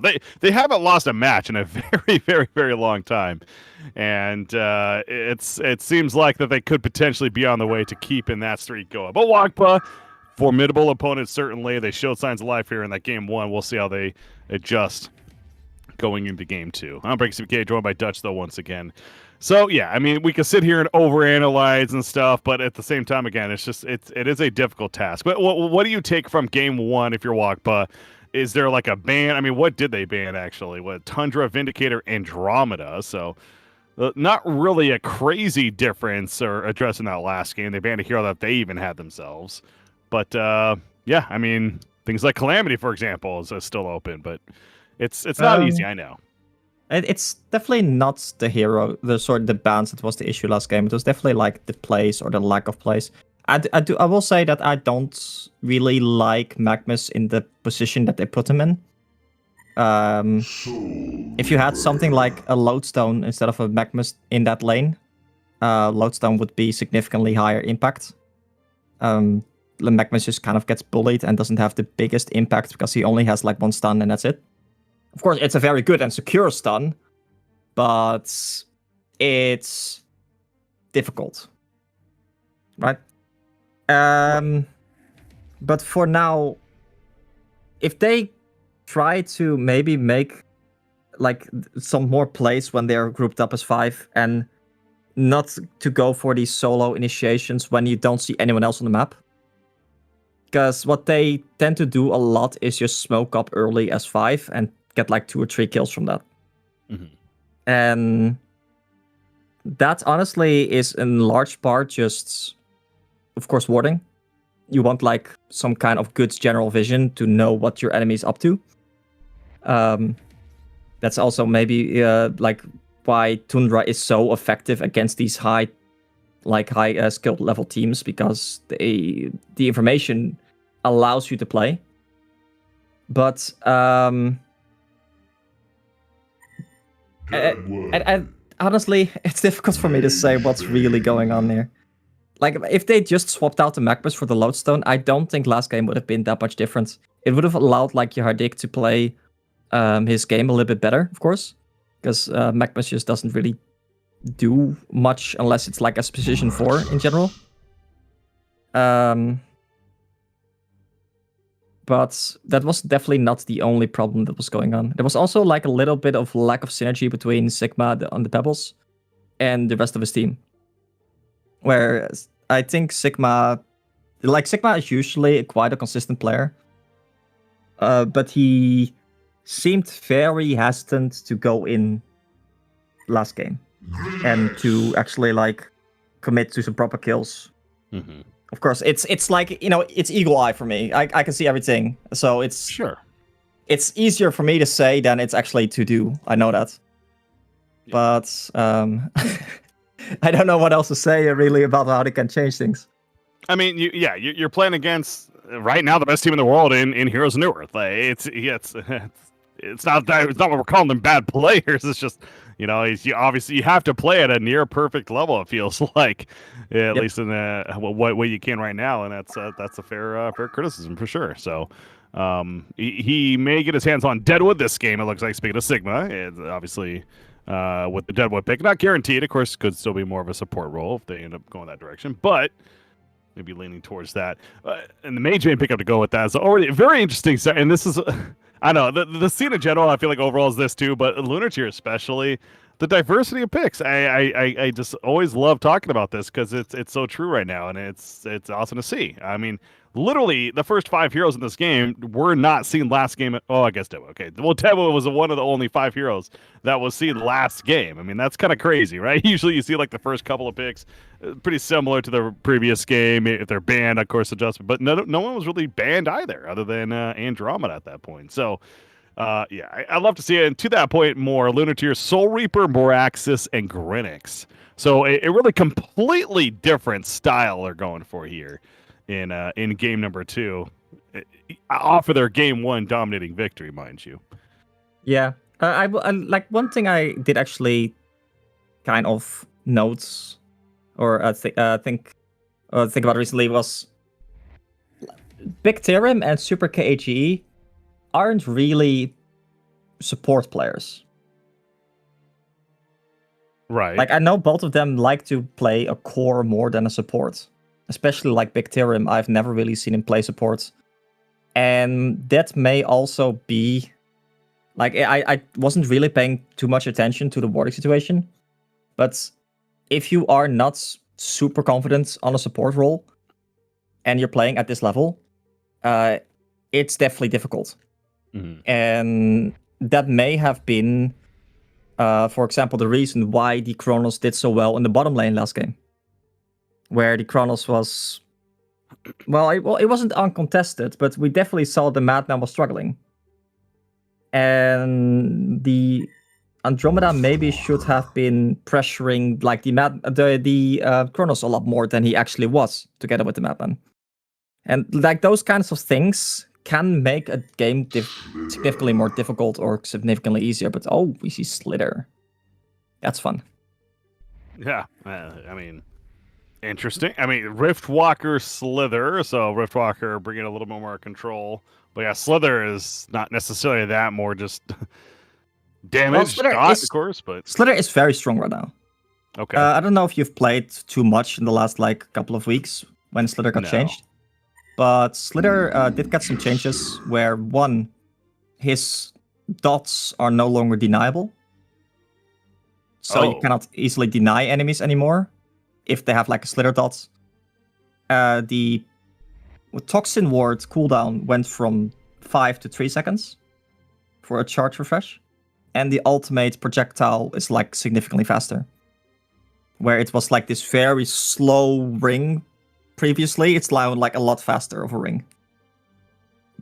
And like against heroes like Renex, and even like Meraxes to some extent, like these Slither dots can absolutely like wreak havoc if you can somehow protect the Slither. Which is why I don't really like the Riftwalker that much. If you're playing with a Slither, I would love for them to get like a defensive support. Something like a Pearl, something like a Monarch is sadly banned, of course. Or a Martyr even, something that can really save the Slither if they initiate on him, so he can get his ultimate off and get some wards down and like just kill anyone that dares to like go against him. Yeah. And Succubus does actually perform quite well against something like Slither, because you can like reduce his damage output by quite a lot. But one hero that actually has fallen off completely is the Iker. And I'm shocked that I did not pick Iker here against Slither.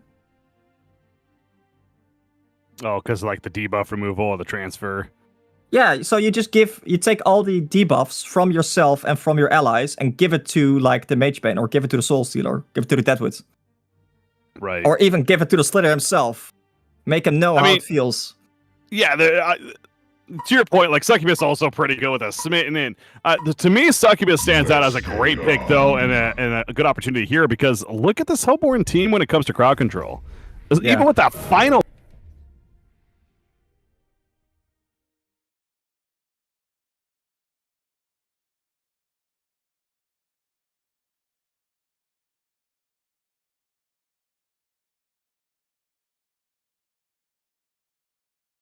close.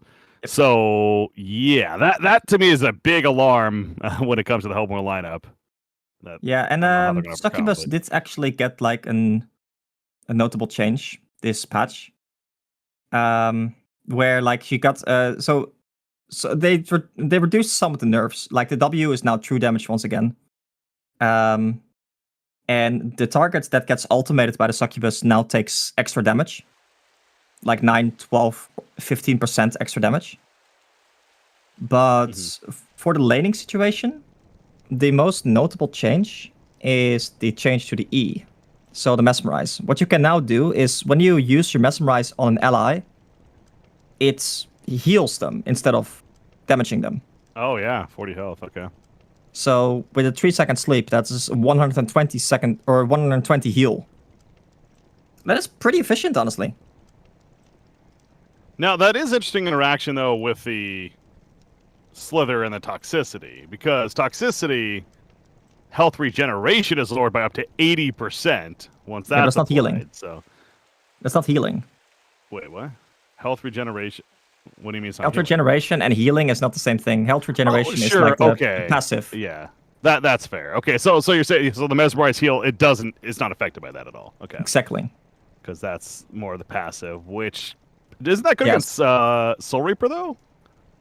Soul Reaper heal. Obviously not as judgment heal, but isn't there something? Wait, what am I? No. So that Voodoo Jester W is also like actual heal.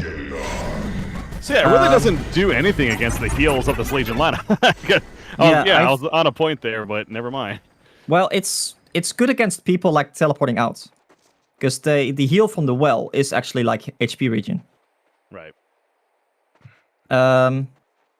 So what I've seen Slither players do these days is like get a lot of points in the W early on, because these toxic wards they hurt if you level them early, because they have like 40 attack damage at level 4, which is quite a lot. Mm-hmm. And they just leave the toxicity at level 1, because they figured like, well, I'm not gonna need it. Oh, actually, Succubus, if he gets a sleep off, oh, they're just going for the ward. God, yeah, sleep actually does some decent damage right there. I mean, Slither's Super KG's dead. That's an easy bloodlust. Magebane is gonna blink away and survive, but it's. I mean, this also gives us an idea as far as the lane setups too, which is interesting. Magebane, Slither being a support, which is also kind of. For some reason, I thought Slither was actually going to be more of a core, but no, yeah, Super KG the one playing it, so he is a really hard support here. Actually, on that hero, Deadwood, Soul Stealer, and Magebane are your 3 cores, of course. So, yeah. All right. Well, lanes are coming about. Obviously, a bloodlust early on for the Legion side. Is it okay? I gotta get this out of the way. Is it just me, or is Succubus's model tiny as fuck? There might be this language, by the way. Oh well, it's tiny as poop. I'm sorry. Yeah. There we go. That's better. This is a PG-13 stream or something like that. No, I think that's just the avatar, honestly. I don't think they changed anything about the avatar. I don't know which avatar this is. Is this one of the new avatars? Tiny to me. You're right. I don't know, man. You're right, actually. Anyways. Because... Oh, is this new avatar? I'm not even sure. There. Yeah, I don't even recognize the avatar there, so I don't know if this is like a PK thing or what. All right, no. Don't want to get too caught up on that. But, okay, so the lane, so how about this? Magebane Slither choosing to go aggressive into a Soul Reaper Succubus. And, I mean, you see already off the bat, I mean, it's going to be a little bit of an issue for them. Yeah. Well, like the Succubus E right now, it deals 120 damage at level 1. So, true damage, that is. It's also like health removal, so it's not like magic damage, it's just straight up health removal. Which makes Succubus like quite a scary hero early on. Because, you know, everything that she does early on is like true damage.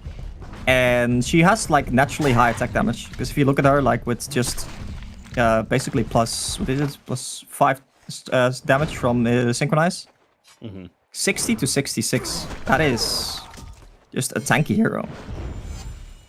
Of course, you can always heal yourself with the heartache. So yeah, Succubus is just kind of like a powerhouse hero in the early game. Oh, she's always been one of the strongest support laners in the game. Well, yeah, where like previously she was very much hamstrung by hamstrung by her limited attack range. They actually increased the attack range 2 patches ago from like 475 to 575. And that is what's allowing her to be such an effective harasser here.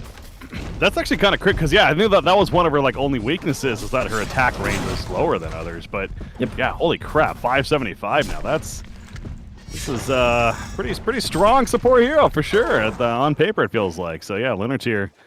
I mean, and yeah, they are absolutely bowling this bottom lane, as you expect. This is what I go back to. It's curious on that decision. Now, to be fair, Grinnick's Voodoo Jester is also a pretty scary lane in itself, so I guess it's just kind of pick your poison type deal if you're this Mage Bane Slither lane, but at least the mid lane ideally should be going well, and is it? I mean, he's 12-5 against Moraxis, who's 11-4, so Moraxis even has that Bloodlust kill, of course, he's working off of, but... Yeah, so the Bloodlust kill... So there's dead. They dive, they get the kill, Mage Bane could be in trouble too. He is gonna live, but it's... they're just diving at the tier 1, holy crap. Yeah, and of course, like, all of the damage from the Succubus is not magical, so it doesn't even get reduced by Mage Bane stuff. Oh, true. Yeah, very good point, actually. Maybe that's another reason what ultimately put them over the top for choosing the Succubus. But yeah, anyways, the mid lane matchup. What do you make of what's going on here with the Soul Stealer and supporting it? Well, the Riftwalker currently is just stacking for that Soul Stealer because they just kind of want to give a Soul Stealer a good game so he can snowball. As Deadwood's gonna... Oh, he's actually gonna be fine. That didn't get stunned properly there. But, sorry, the Riftwalker's not really able to properly, like, box out the Moraxis because Moraxis got Bloodlust. It basically gave him, like, an easy bottle. And with that bottle and, like, the more axes that he can just kind of spam if the Riftwalker's ever, like, really playing aggressive, it makes things difficult. Now, Soulstealer can maybe get some good stacks here, but he lost a rune, which means that he's not going to have mana to really nuke down the hard camp here.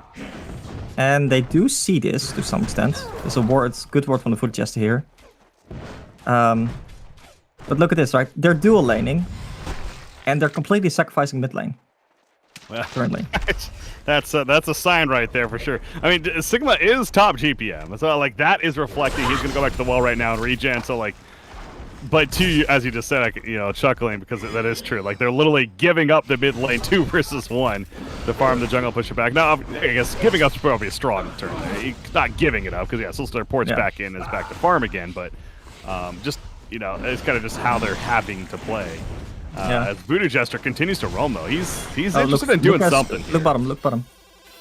Soul Reaper is in trouble. TP coming in. This could be a big kill for Wakpa, and they are gonna get the blanket from Mage Bane secures it, but now Mage Bane could be in the troublesome spot. Succubus, can he maybe get one more auto attack off? He's not gonna be able to. Down goes Succubus. The TP in from Voodoo Jester is just too little, too late. That's big for Wakpa. They absolutely needed that. Sigma, credit for the kill, by the way. That's big. Yep. Yeah, it's big that they're getting that, of course. The Soul Reaper playing a little bit too overconfident. Mage Bane managed to get, like, the jump on them there, even without Toxic Claws. Because usually that's, like, when the Mage Bane really becomes scary with the Toxic Claws. And the Succubus is great at, like, delaying, but not really... protecting, if that makes sense.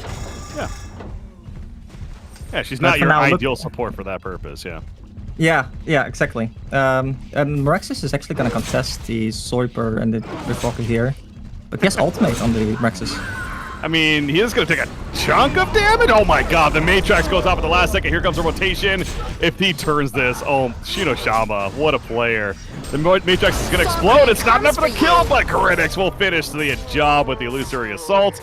Now turning attention to Super KG, knocks him into the trees, gets the stun. A couple of auto attacks should be needed. And there you go. Voodoo Jester and Critics, at least the cleanup crew right there. So Rune Control ends up in a 2-for-1, including kill the Soul Stealer, favoring Lunatir. And this Grinix cannot overlook the impact he's having this game. Obviously had pretty good farm at the top lane and making some plays already as he hits level 6 in the mid lane now. Yeah, Deadwood did get level 6 now, so Deadwood is like certainly a lot scarier. Which means that the Grinix probably doesn't really want to be alone against the Deadwood anymore. And we see Grinix rotating bottom here. Like, Mage Bane might be in a lot of trouble. Mage Bane might be dead. Yeah, a little more than a little trouble. That's boom goes the dynamite, as some may say. But yeah, like the Master of the Mantra, which passively grants you 10% magic reduction, is just not helping at all against the Succubus. And at this point, the E from Succubus is doing 160 damage, true damage that is. The W is doing 225 true damage, so that's like approximately 400 true damage that's going on there. If you look at like, that's half the HP pull from Mage Bane without anything else. Right. So. And then of course you have Soul Reaper with his ultimate, and that's all you need. Yeah. Yeah. And like even a Q. And the Succubus can just kind of keep spamming his spells with the mage, with the like the Soul Reaper giving him mana if ever necessary. They're gonna contest the rune here though. Yeah, this is a big rune contestation. 8 minute coming in. The jump on a Soul Reaper. Oh my god. Talk about exploding. He gets melted right there. Mirax is also going to get picked off. And Wagpa showing that they are not afraid to fight, and for good reason. Succubus also going to be killed. That is exactly what Wagpa needed to feel like they're in control of this game. And honestly, after that, got to feel pretty good. Yeah, like Deadwood was in a very good position there to smack down that Soul Reaper without like the Succubus or anyone else being able to do anything. The Moraxus just not enough HP from his ultimate. Oh, they're going in here. Grinix. He said the impact he's had early on. Rampere, did he dive too much? He did. They get the kill though, 1 and 2.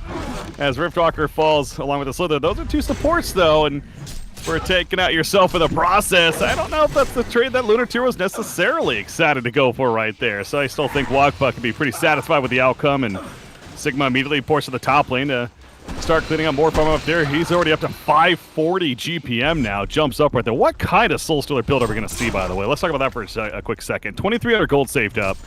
What does he do here? Since he went for the Striders, I'm guessing he's going to go like fast post-haste. Sometimes we tended to see the Staff picked up on a Soul Reaper. Staff, of course, giving you some more souls. And some cast speed. So of course, like it's still a very good pickup because it just tanks you up a lot. More like magic focused, yeah. Yeah, no, not even magic focused, because it's like, it just like makes your spells so much faster. And every time, oh, Renex looking for a kill here. He is. He wants a kill, but it might come at a cost for him. It looks like it may. Deadwood jumps in, and the uproot locks him in place to secure it just enough. Remember, we talked about the lack of lockdown on the teleporting team. That's one of the few abilities that they have, and it is enough to secure that kill. And now Voodoo Jester, the slow into the Mana Rift eventually, secures another. So another couple of big kills for Wagpa as they continue to brawl with Lunar Tier, and it's so far working out for them. Yeah, and this is like the exact opposite of how they played like last game, where they are just S5 and Lunar Tier is not 5. As we see like Soul Reaper and Succubus in the jungle, just trying to farm stacks. Of course, you know, if you make the stacks, you have to farm them, but that means that the rest of your team has to play a little bit less aggressive. And them just running in like that and meeting 5 people is, well, worst case scenario for them, basically. And it worked out for the Hellborn team there. So Soul Stealer did indeed go for the post haste. But what I'm guessing he's going to go for next might be the Sinner's Inscription. Because it's just such a valuable tool. It gives you a lot of mana regen, it gives you a lot of like lifesteal, and in general, like the tablet side of it also just gives you a lot of mobility. It's just an amazing item to have in general, and also against the Grinex, just a lot of armor. Staff this game, I don't think we're going to see. It's not as good, or so not as popular of an item pickup.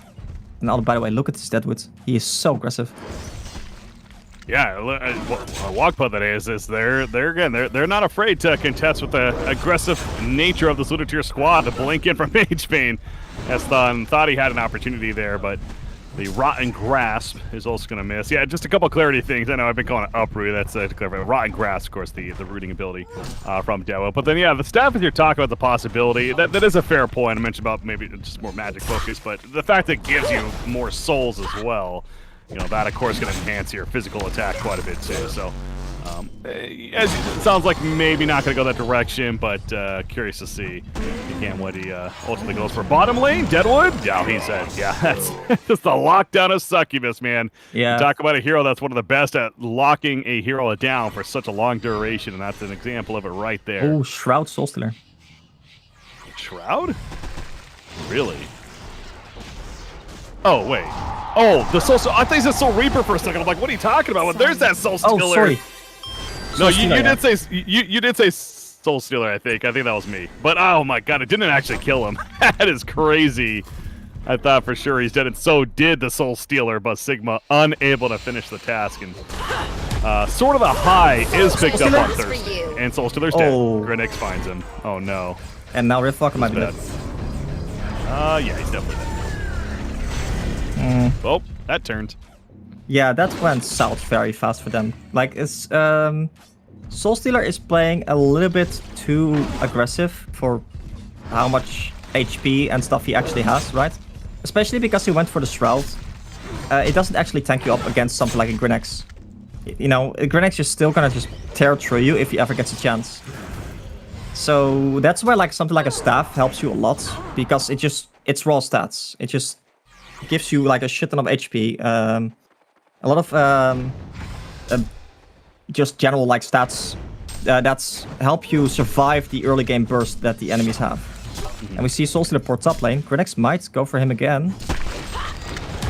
There is a Deadwood nearby, though. The Rotten Grass gonna turn things quickly to the Lex Talionis also coming out. And Grenix thought he had an opportunity, but he did not expect that to take place. So yeah, good job by the Deadwood supporting the Soul Stealer essentially. And it's really going for that in the end. So the bait is successful.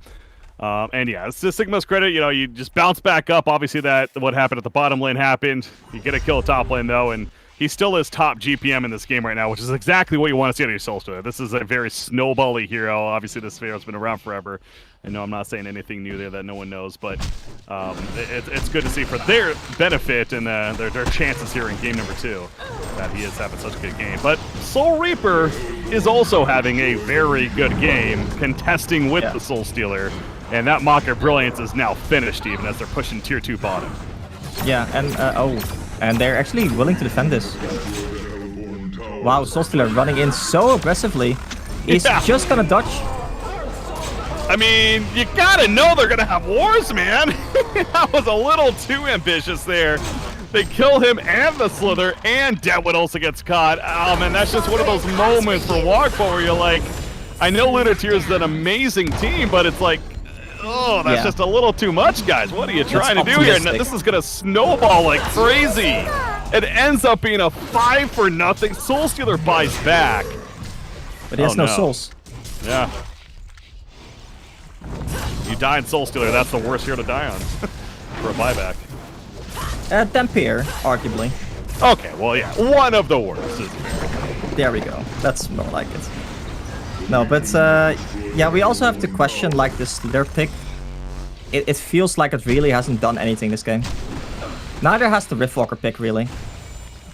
Both of those support picks seem questionable in the overall stage, because neither of them either really helped to win the lane either, right? We saw the Slither in the bottom lane really not being able to do anything. Oh, Slither don't die again here against the Grenix probably. Yeah, that's a free kill for him. They don't have dust, I think. They do have rewards here on the Soul Stealer. But that's still like a 1-for-1 exchange, and it's you're just under so much pressure. Yeah. Because yeah, Slither's definitely struggling to your point even more. So I think you're definitely okay with that trade. Soul Stealer, oh no, the Acid Cocktail gonna do some good work right there. He gets the explosion off. It doesn't matter. That was actually just his death, excuse me. Oh, he did get it off. Either way, they do kill the Voodoo Jester, but of course losing Soul Stealer in the process. That is not the trade you want if you're Wakba there. So back-to-back deaths on Sigma pretty quickly there. And sure, he's still 500 plus GPM, but it has stalled quite a bit. And you look at that Soul Reaper on the other side, it is accelerated even more. And it feels like they yes, they farmed a lot on the Soul Stealer. So I'm going to have to really focus to not mess up these names. Same. Can we just like make a rule where these two teams, these two heroes cannot be in the same game? For Caster's Thirsty sake. and Sigma instead. Exactly. Player names, I guess. Yeah, they're going for the Riftwalker, by the way. Yeah, well, that's a demonic execution purely for the stun. It's not often you see that, but that just, again, they're team players here on the side of Lunateer. That's going to be a TP in from Magebane. Succubus is trying to... Well, Miraxus actually comes in and says, I'll save you, buddy. Now, Soul Stealer's in a lot of trouble. He's going to have to sit there auto-attack, and that's not much to happen with that.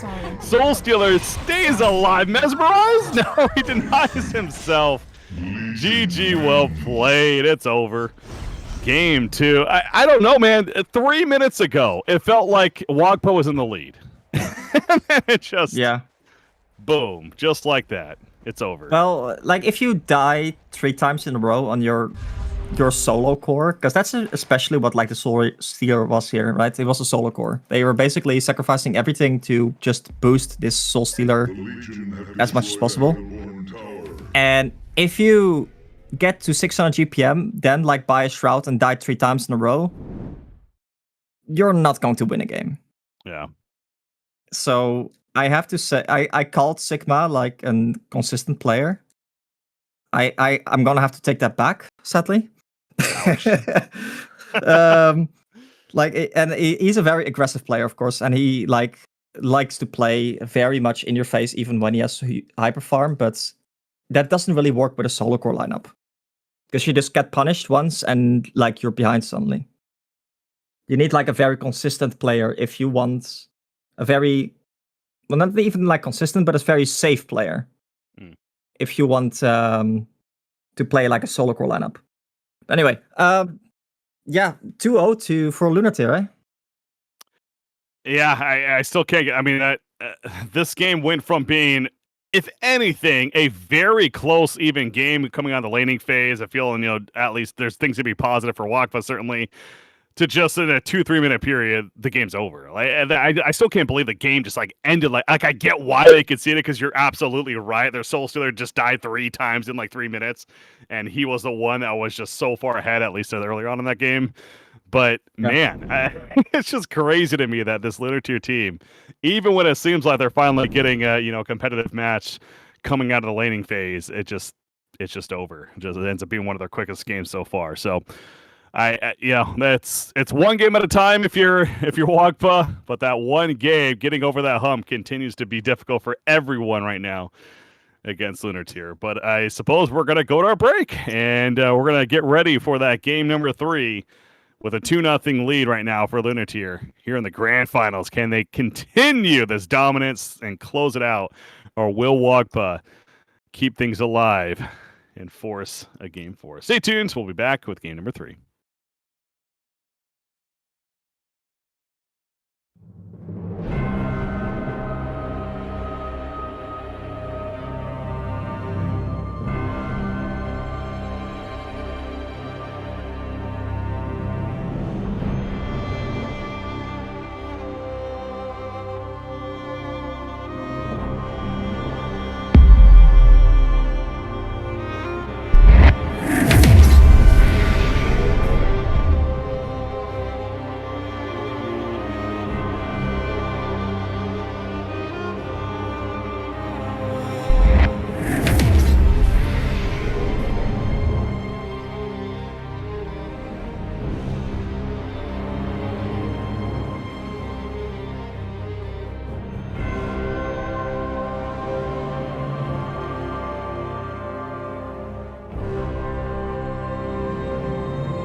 Welcome back, ladies and gentlemen, boys and girls. We got game number 3, 2-0 lead for Lunar Tier in this best out of 5, trying to close it out and keep their dominance going here throughout these HoN Awakening tournaments. Winner of the last 2, trying to make it 3 in a row. They're up against Wakpa. Wakpa, again, in game 2, even more so. Looking good themselves in some cases, but just like that. it really just turned. And suddenly what was a competitive game at 15 minutes turned into a 18-minute victory for Lunar Tier. But a new game, new start, new draft. We got it here. And we got to the same casters, though, as Unbreak CPK. Joined by Dutch once again. One more clarity, by the way, I want to make is that Lunar Tier did apparently drop a game earlier in this tournament, we're informed.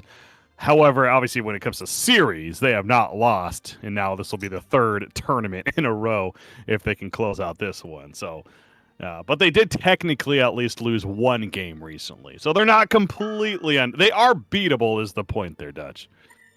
Andromeda. So I've heard. I haven't seen it, but apparently it's possible. Yeah, I think like maybe it was a little bit of tilting coming out from the European team as well. I do know some of these players, and like some players are a little bit more prone to tilting than others, naturally. And of course, like that is also just a valuable skill set to have, right? Like if you are like under no circumstances ever giving up, like in some cases that's just going to straight up win you the game just because you refuse to give up. And that is like naturally also I at least I see it as a skill set. Mm-hmm. But for now we see the same kind of bans, right, with Tundra, Vindicator and Soul Reaper notably being banned here. It also seems like the Thai team is not willing to give Calamity to Wokpa here. Or Wokpa. Wokpa. Yeah, banning Calamity themselves. That is interesting. That really shows you how much they respect that hero as a team, of course. Yeah. Play it often, and they do not want to play against it. I give people the opportunity. So it was not banned last game, so that's all. I also still find that intriguing, but yeah, ban this game. And of course opens up others, including something like a Geomancer. They first pick, so they got the Geomancer Grinix. On the other side, we got Andromeda, Pestilence, and Nymphora. So Pesty Andromeda combo, that's a nasty minus armor combo. That's already coming into play. For the Legion Pestilence side. is difficult to lane though. That's always been his big issue. It's like the laning stage of the Pestilence has always notoriously been very weak. But if you can somehow survive past the laning stage, Pestilence is an amazing hero to have. With one of the longest like stun to cooldown percentages in the game on his W. Mm-hmm. With like an 8-second stun, or 8-second cooldown and a 2-second stun. So yeah, that's just amazing. But can you actually survive the laning stage? Yeah. And how? I mean, and that kind of goes back to even the last game a little bit too. I remember, biggest thing about the draft that really stood out to me, and I'm sure many others, is the lack of crowd control. They were a very not crowd control-ish team. Obviously, benefits elsewhere. And to be fair, coming out of the laning phase, they actually were doing decent. I mean, the Mage Bane was struggling a little bit, but Soul Stealer was absolutely having a great time, and even Dewa to an extent, but yeah, this time around they're going kind of the other direction as far as just making sure they have that crowd control, absolutely. But yeah, when it comes to laning with a hero like Pestilence, how are they gonna manage to make sure he gets the farm that he's gonna be looking for? Yeah, is the key there. They do have the Forsaken Archer open here, so Andromeda plus Forsaken Archer, of course, being a very powerful combination. And previously, they've seen that Forsaken Archer has been a very popular pick for them. They like to pick it. And also, what I noticed is they swapped drafters. Sigma no longer drafting, but Eston being the drafter instead here. Oh, that is interesting. That's definitely not something you usually see mid-series, especially. But I mean, yeah, it's you do see it every now and then. Like someone wants to try a draft, and especially like if you draft as a team, which not every team does, but some teams do. If you draft as a team, it doesn't really matter who clicks the heroes. Sure, yeah. That's a big deal there. Ooh, Amun-Ra coming out. Okay, so yeah, the Master of Arms first from Lunar Tier with the Gauntlet, by the way.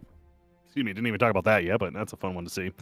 But then Amun-Ra coming out on the Legion side. Another final here. I mean, Forsaken Archer is still there, as you brought up, with a possibility of maybe one that would be good synergy overall, and it's also a carry that these Thai teams definitely like to play as well. So it's got to be at least at the top of the list of potential heroes to come. I assume that's going to be like a mid-raw, but I guess we don't know really. Like Forsaken Archer does against those heroes that I'm looking at here, against the Gauntlets, the Grenex, and the Geomancer. I think if you try to just farm on a Forsaken Archer, you're going to just end up getting picked off a lot. So that's why the Ra makes a lot more sense, in my opinion. Because you can just kind of try to farm aggressively and not die as easily to the burst that the Hellborn team has. Because the Hellborn team has a lot of burst, but notably they don't have a lot of scaling. Right? The Grenex doesn't really scale that well because he can't really farm. He can only really gank. Gauntlet, same story. Geomancer doesn't really scale either. If they want to contest this late game, they definitely need to have a good, late game hero. So they are not willing to contest the late game. They just straight up pick Artesia and say, let's finish this game within 15 minutes. Dinner's ready and I'm hungry. Let's go. Is that... Well, why do you say that one? Is Artesia good for that? Like, is Artesia just an early game, like... Yeah. They're not willing to let this game go past 20 minutes. Because if the game goes past 20 minutes, they are kind of in trouble. Oh, so when it comes to scaling later on, not as powerful. I was going to be curious who's going to play what on the Legion side, especially. And it is Eslam playing the Drunken. They're going for carry Master Farms, actually. That is something I did forget to take into account. Right, Thirsty on the Master of Arms, yeah. So definitely a hero that can scale, for sure. So maybe changing your mind a little bit, yeah. Yeah, if you get like Staff to Master, Master of Arms still has that, that carry potential, the carry window. But if I'm looking at like Artesia is very good if you have like some tanky frontliners that you just want to heal up a lot. I've seen them previously run Artesia with something like an Armadon. You just have the Armadon sit in front, Artesia like a safe distance behind, and you just keep healing the Armadon. But that is not really the case in this case, right? I'm not really seeing this obvious frontliner. Like something like a Gauntlet does not output the same amount of damage as something like an Armadon does if he gets caught on. And they're actually farming the Pestilence, which I do like, because it's really difficult for the Pestilence to contest the lane. And the Armadon is significantly stronger in the long lane. So Armadon plus Nymphora is a stronger lane setup than Pestilence plus Nymphora. But I am a little bit worried about this bottom lane, that the Artesia plus the Grenex are just going to run over the Andromeda and the Pestilence. And as for the mid lane, I think it's about even.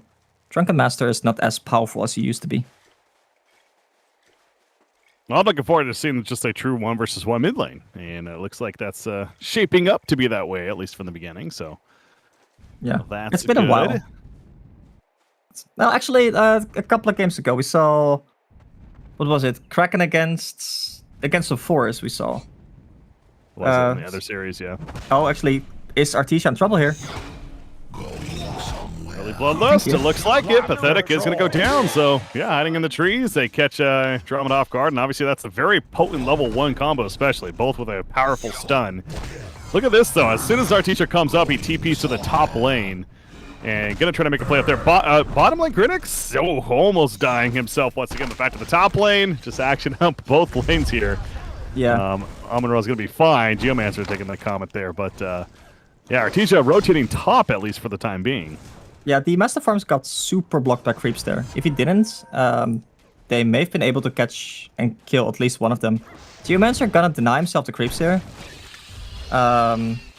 Since that gank didn't work off, he just says like, okay, I'm not gonna buy a health potion, I'm just going to buy a TP and like die to neutrals, which is definitely like the faster way to do these things. But it seems like they're swapping lanes. Okay, so Geomancer's going bottom, Artesia's staying top lane. Which makes some sense. Oh, Master in trouble. The passive of Amon-Ra not gonna be enough. He's gonna pop a health potion I am away, but again, good combo there. So yeah, Artesia staying top as you mentioned. Geomancer coming to the bottom, so it is gonna be a double melee down here, but perhaps also wanting more escape, I guess, with the Geomancer compared to an Artesia line of thinking there, but like Artesia becomes a lot scarier of a hero at level 2. Oh, they're going on the Master Farms again, actually. They want this kill, and it's not going to happen, but they're keeping him locked down as far as Thirsty feeling like he has to constantly fall back and use a lot of regen. So some good aggressive Amon-Ra play here at the top lane. Yep, and like this Amon-Ra is just going in and they're putting the heal bomb on top, like Nymphora not even getting a point in his grace. And that is like the proper way to play Amon-Ra for sure. Oh, actually Amon-Ra's taking a lot of damage here because he actually... Like, if you don't hit the comet, you get punished a lot. Oh, yeah. Because the comet, like, heals you for 5% of your max HP per... Oh, no, so 5% if you hit the comet on yourself and 10% per enemy hero. So, but you need to connect to get that heal. If you don't, as we see right here, he doesn't, I guess, kind of, but yeah, it can be a little scary if you don't connect. Yeah. So. But like the Nymphora is a natural like combo with it because you just pop the heal bomb on top, and if they ever want to like man up and not run out, the heal bomb is just gonna wreck them and like heal up to you, Amon-Ra. And of course, also look at the Nihil Crystal. Every time Amon-Ra damages himself with his Q, the Nihil Crystal is going to proc, which means that like he actually does. Yeah, it's a very powerful combo. It's the same like way on a cursed. If you use your Q and you damage yourself that way, you end up healing yourself with the Nihil Crystal or proc in the Nihil Crystal. Yeah. But yeah, like oh yeah, so go for it. Well, first off, Geomancer actually TP'd to the top lane, so I think they might be trying to make a play here. Now there is a ward that spots it, yeah, so it's not going to be as secret as he's hoping for, and pretty obvious that it's spotted. So yeah, Amon-Ra and Nymphora fall back. 4-minute rune coming up. It's going to be a haste rune top, then Nymphora will protect, and well, he'll just pick up because Drunken went to the bottom. So yeah, the rotation not necessarily going to work out. How is that mid lane going though? You got 24-1 Drunken versus a 22-2 Gauntlet. So a very even matchup here between Esthon and Shino-sama here in the mid lane matchup so far. Yeah, I think like Drunken is slightly favored because of like just the higher attack damage that he has. But like Gauntlet did actually get a little bit of a couple of buffs to his hook stun duration as well. So Gauntlet is not a weak hero on the lane, but I think like once Gauntlet hits level 6, which he does right now, he has kill potential. But he does of course need a level 6 for that. But for now, yeah, the Geomancer is not really finding his lane. The Pestilence, because he got the Bloodlust in the bottom lane, he just has a very good laning. And Grinnex just is not able to contest this lane, even together with like something like Geomancer. Oh, in the middle. Yep, speaking of Geomancer not finding his lane, well, he's found a kill in the mid lane, maybe? Oh, Esthon, can he actually get out of here? Stagger, gonna be up again in 2 seconds. The bottle uses as well. He's actually regenerated a ton of life. He does also have the protective talisman that certainly helped here too, so he is gonna get away. I thought for sure that was an actual kill, but it is not enough. Good escape there from Esthon. Bottom lane, speaking of escaping, Grinnex gonna have to escape somehow as they're diving him at the tower. But it looks like Rampier will also be fine. So a couple of close calls in different situations. But yeah, Gauntlet using the ultimate, going for that kill with the Gauntlet Blast, but unable to come through with it in the end. And that's of course like a big survive from the Drunken Master there. And Drunken Master naturally has like just this high starting HP pool. So it definitely helped him there. And where he used to have like a lot of debuff and stun reduction, it's now that his drink, his E, just gives him like evasion. But of course, the evasion can still do a lot for you. Right. But I also think that the Gauntlet had his hook on cooldown in the mid lane there before the Geomancer went in. Oh yeah, maybe. Now that you mention it, yeah, I didn't see it, so maybe just from earlier on he had used it still on cooldown there. Geomancer. Running into 4, but they're gonna be fine. Oh yeah, not fine. It's Amon-Ra. Didn't even catch that. He went to the last second, so they combo. They saw Nymphora missing if anything, so yeah, they play extra aggressive on the Amon-Ra and make the kill happen. So good heads up there from Lunar Tier. And the Artesia just provides like a lot of consistent damage with like 175 damage from the missile and 4 can also 80 damage from the E every 3 seconds. So it's just a lot of consistent damage. But look at this. Both Geomancer and the Grinex are sitting uphill here, ready to pounce on whoever goes. And they're not even level 6 yet, but still they're playing so aggressive. Well, it's a free kill on Nymphora. It's a matter, can they get Amon-Ra with this as well? That's what they really want. There's an Nymphora kill. There is the Amon-Ra kill. Yes. The Wolf time. Pathetic. Not so pathetic there on Artesia. I mean, you know, maybe the last here you'd expect to get the kill out of all that, but still, either way, they get the double tap.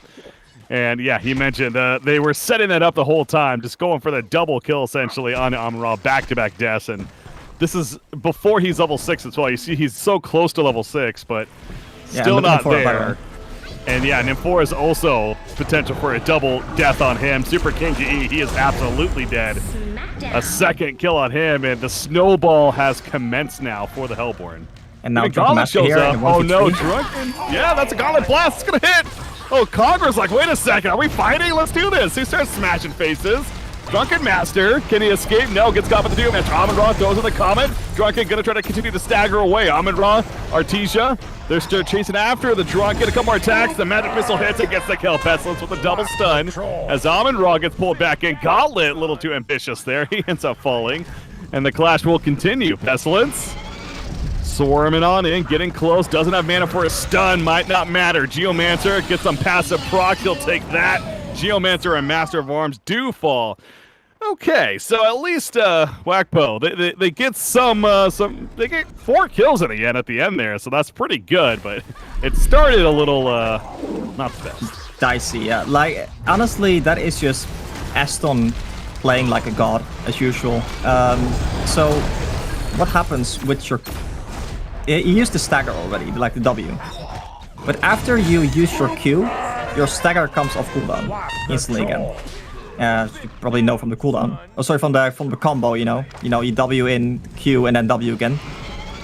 But what he did there was he used his Q on the Condor to get his stagger off cooldown so he could stagger dodge the Gauntlet ultimate. Yeah. Smart, yeah. Like that's just insane heads-up play. It's amazing to see. And Ra porting out. Well, porting into the top lane, and oh my god, you see that Drunken Master, once that 3-point strike goes off, he just annihilates the Master, or excuse me, that was Artesia. God, they look similar. Anyways, Artesia goes down there at the top lane. So 4 people top lane though. Drunken Master might be in trouble. Yeah, this is the place to fight apparently. Drunken Master, he is going to try to stagger away. He has the Q, but it's not going to be in time. That lunge, he just could not catch it. Amon-Ra getting ambitious here. He's got his ultimate, so understandable. The resurrection will be taking place. Comes back up, Geomancer. Another 8 seconds before he can stun out. Conqueror again is like, why are we fighting? I mean, I guess I'll assist. Throw some rocks. He gets the stun. Almost hits Andromeda there. Pestilence. He ends up falling though. The Grinex joining the party. Andromeda's going to try to make the escape now with his teammate Amon-Ra. The Gauntlet hook. Swing and a miss there, but Grinex in hot pursuit. They see him with the swarm on him, so they know he's here. But Amon-Ra, he's forced to fight this now. The heal comes in. It's not going to be enough, though. Down goes the Amon-Ra, and the support continues from the side of Lunar Tier. Gauntlet, did he go too far? It looks like it. No, he's going to barely survive. Gets the lockdown. Drunken, though, stagger. They thought they had the kill. They went for the other target. Oh, Drunken. Oh, the ultimate from Artesia. Well played by Pathetic. And they do close out the final kill on Andromeda. Lunar Tier feeling pretty good about this one. The heals now kicking in from Artesia as well. That was a hell of a finish, but yeah, so close call to getting away. So ahead of this in this game. And like this fight, it was like a 5 or 6 for nothing. It was a really big favorite for Lunateer. Yeah, Gauntlet's like survived somehow, even though like they went everything on him. The Pestilence kind of flying in very YOLO, because of course he is quite tanky right now, but the Master of Arms Goo just did a lot of work in the mid of that team fight, because it's just like a lot of damage in general, and of course Master of Arms combined with Grenex, both of them being like physical damage heroes, also just worked very naturally together. And it just like didn't quite line up for the Legion side, and for now we see Ram might be in trouble. He does not have the ultimate, so if he gets jumped here, he might be super dead. Not a matter of if, it's a matter of when. It feels like the chase is on, but oh, good heads up here by Amun-Ra. He knew something was up. He runs away. Yeah, the vision gets him that, and he gets out. And top lane, they kill Master of Arms, does Wakpo. So definitely making a great play out of that. How about this Pestilence? Sorry, I mean, I know there's been a lot of fighting, but look at the individual performances. Sigma and Pestilence, he is 452 gold per minute. He is leading the GPM chart by a good 100 or so at this point in the game. So that's good for the Legion side. But Amun-Ra is eventually hunted down and taken out. But the fight's continuing. Gurnix finds Andromeda. Andromeda quick comment stun, says I gotta get out of here somehow. Swaps his teaming in. Uh-oh. And it's like, no, not me. I gotta assume they coordinated that. He got the stun off though, and Drunken Master does a little bit of cleanup himself, but now he's too committed. He gets taken out. Pestilence shows up though. Just mentioned how Pestilence has a good farm, but the damage of Artesia especially, that is some good magic damage coming out from a support player. Andromeda will fall, and now Pestilence, can he make his way out of here? Yes, he should be. Oh, lands! Tino Shama! You know, Super KGE's in this game doing his best impression of him right there. Of the Hook Master. Well played for the finish. I love these fights, man. Yeah, like this guy on the Gauntlet I've seen him in a couple of games, and he gets the clutchest hooks. It's honestly like a joy to watch him play. And where like it was looking so good again. Like they need to hard focus this Andromeda. Not Andromeda. So the Artesia in these team fights, but they're just not quite able to. And also because we saw like mid lane. Sorry. No, Gauntlet's gonna live. Gauntlet has 11 armor. He's a tanky boy. Yeah. No, but we saw like the both the Nymphora and the Andromeda leading the charge there at like their tier 2 tower. And they're just not the heroes you want that frontlining. Oh, top lane. Yeah, the 4 TP'd in right here with the Drunken Master. Comes Pestilence showing up late as well, but Master of Arms is going to manage to survive in the turnaround combo. The Crystal Field, the stuff from Geomancer even. Andromeda swap, it ain't going to matter. He ends up going down. Pestilence eventually caught up too, and the lead has shifted big time. Guess who in favor of Lunateer? This is so typical of their spike moment, it feels like, coming out of the laning phase. Yes, there's been some good brawls back and forth, but that feels like one of those fights where, yet again, it's going to start setting Lunateer ahead now, and now the comeback game begins for Wakpo. Yeah, and it felt more like Legion's game to lose than anything else. But once again, like this team fight coordination is so hard to play against. And Nymphora, once again, going down to the Gauntlet. Gauntlet doesn't even have a PK and is finding kills left and right. It might honestly be something to do with Super KG and Victor just not really being the most natural support players. Because from what I'm seeing is they're not really sure where there should be. Like one of them should probably just be farming together with the Amun-Ra right now. Get the link, get the Grave Lockets, sit behind the Amun-Ra, and if anything happens, port him in. And that way you also just tank up yourself. Meanwhile, Pestilence is in the mid lane trying to get something to happen. Yeah, they tried to get Gauntlet there initially. He survived, TPs came in, and now we're seeing the counter fight once again. Drunken Master is in the flank. Jump onto Amun-Ra. Again, these are tanky targets, though. Finally, Drunken joins the fight, but the Crystal Field not happening. Amun-Ra melts, and so does Drunken. Ra's going to come back up. Can they at least get one kill out of this? The answer is no. He is going to die yet again. And that is a complete wipeout. A 5-for-0 for Lunatir. That all started with the Whackpo diving the gauntlet at the mid tower, and this is the end result here. Yeah, it's hard to stop Lunatir when they find their drive. Because, as we talked about before, like, they just don't make mistakes. And we see that time and time again, they don't really go for the YOLO plays. They don't really go for the unnecessary risks. They just take these solid engagements, they're all on the same page, like, all the time. And they just, like, make it happen. And once again, like, we see the Best of Arms pick up 2 Soul Screaming Rings, one of which he turned to Knuckles. And he's just, you know, being kind of like a right-click threat right now, because he knows he doesn't need to take this game late game. And he's not willing to take this game late game. He's just going to, you know, get like his core items and win within, I'd say, like 10 minutes. While Pestilence is still trying to get the Staff to Master, and the Staff to Master is the item that really allows him to farm properly, where you can like, the Swarm becomes AoE and deals some damage, where you can just ultimate and W to nuke waves. And without that, Pestilence just really doesn't farm that fast. Rad did actually finish the Shaman's Headrest though. That's good for them. Yeah, that's good item to have. I mean, Ra's certainly been very tanky. You know, I talked about Pestilence in the farm that he had about 3 or 4 minutes ago. It feels like that he was top in the GPM Tard, and he had that glowstone picked up, and you know, found that interesting. But I assume that's going to turn into a Staff of the Master, of course. Yep. Eventually get the AoE Swarming effect, but it certainly has been delayed quite a bit. Now they're going to try for a smoke play. Ooh, the win for both ends up hitting nobody play. We've all been there. Pestilence ends up getting turned on pretty easily. Master of Arms is now going to put some good damage out with the rest of his team. I mean, there's just several fights taking place in the same area, but yeah, they tried. I mean, again, it happens. Swing and a miss, like I said. And there you go. I was going to say, I don't know how much longer they're going to try to hang in this one, but this is going to be another pre-tournament victory. Lunatir are once again your HoN Awakening tournament champions. They dropped 1 game earlier on in this event, but overall, just a team that cannot be beat when it comes to the series side of it. In these last 3 tournaments, they are impressive to watch, man. Yeah, absolutely. Like, as usual, like, coordination is just so consistent and so powerful. The Artesia knows exactly where he needs to be, just in the backline, ready to heal whoever gets gone on.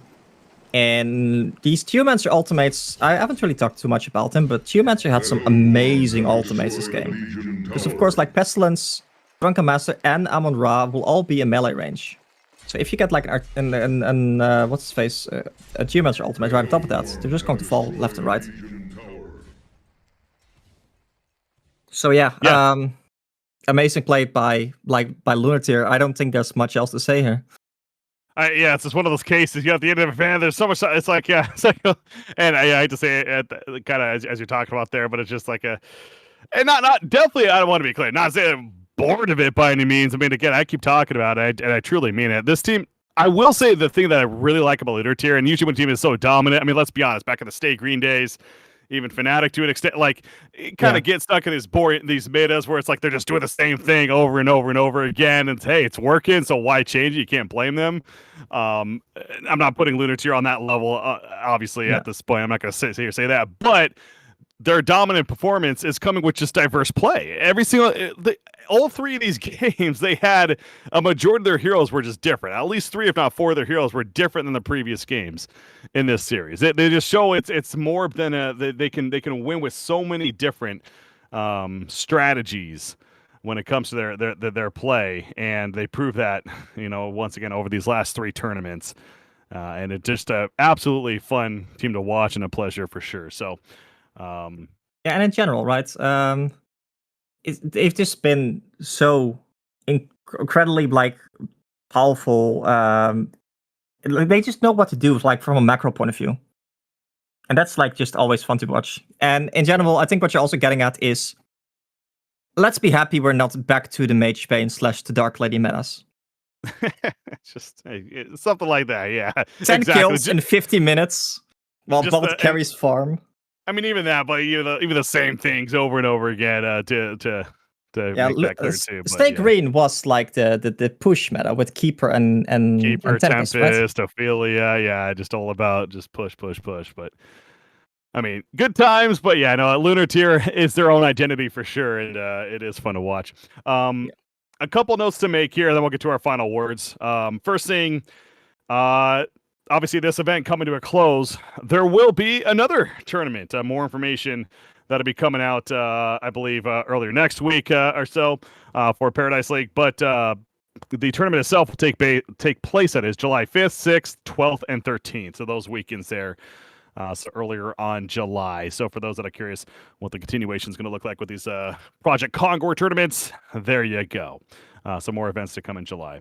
Another note, HoN Reborn, man. I know it's continue to talk about it. The announcement happened a while ago. Obviously, a lot has happened. We've been in the alpha stage recently. Closed beta is coming up quickly. Is coming up pretty quickly. In fact, July 1st is when closed beta is supposed to be hitting here. Coming up, so really about 2 or 3 weeks from now.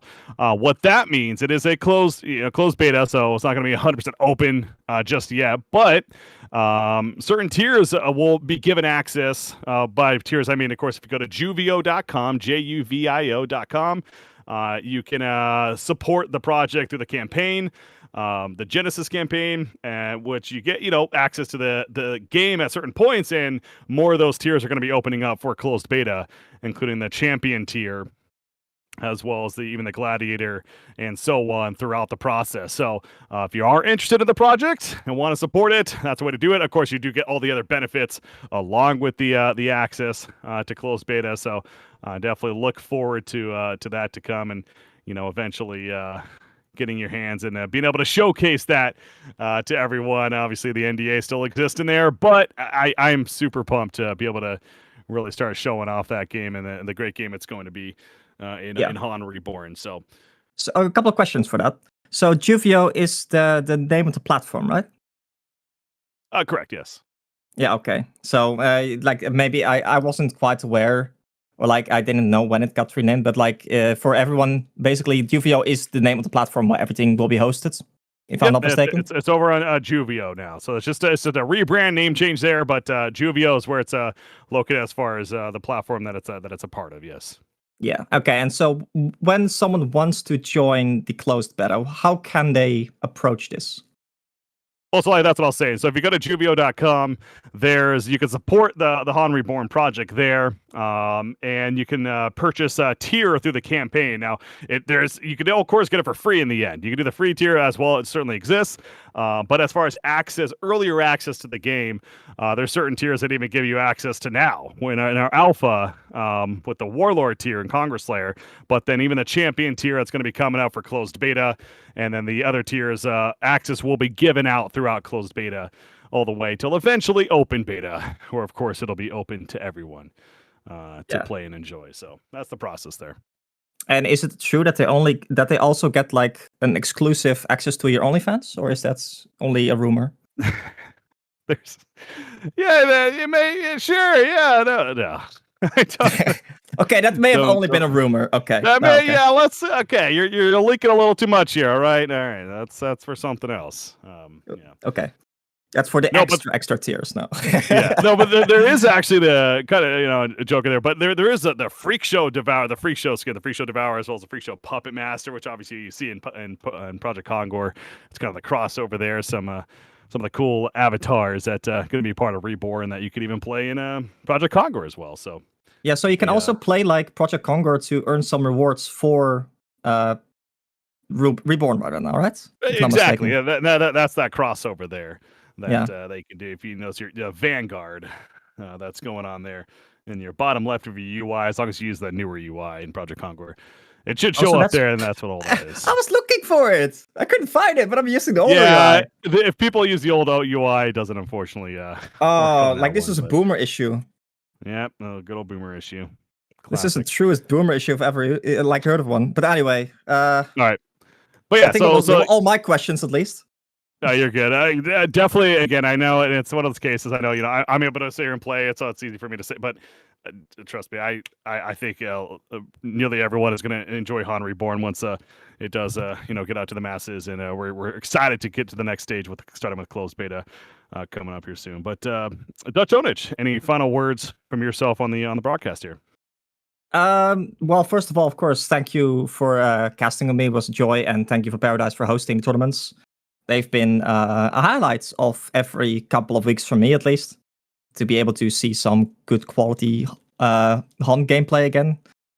And yeah, I've just been excited for the next tournaments and also for the launch of Reborn. So besides that, I'm all done, man. I'm waiting for my dinner, basically.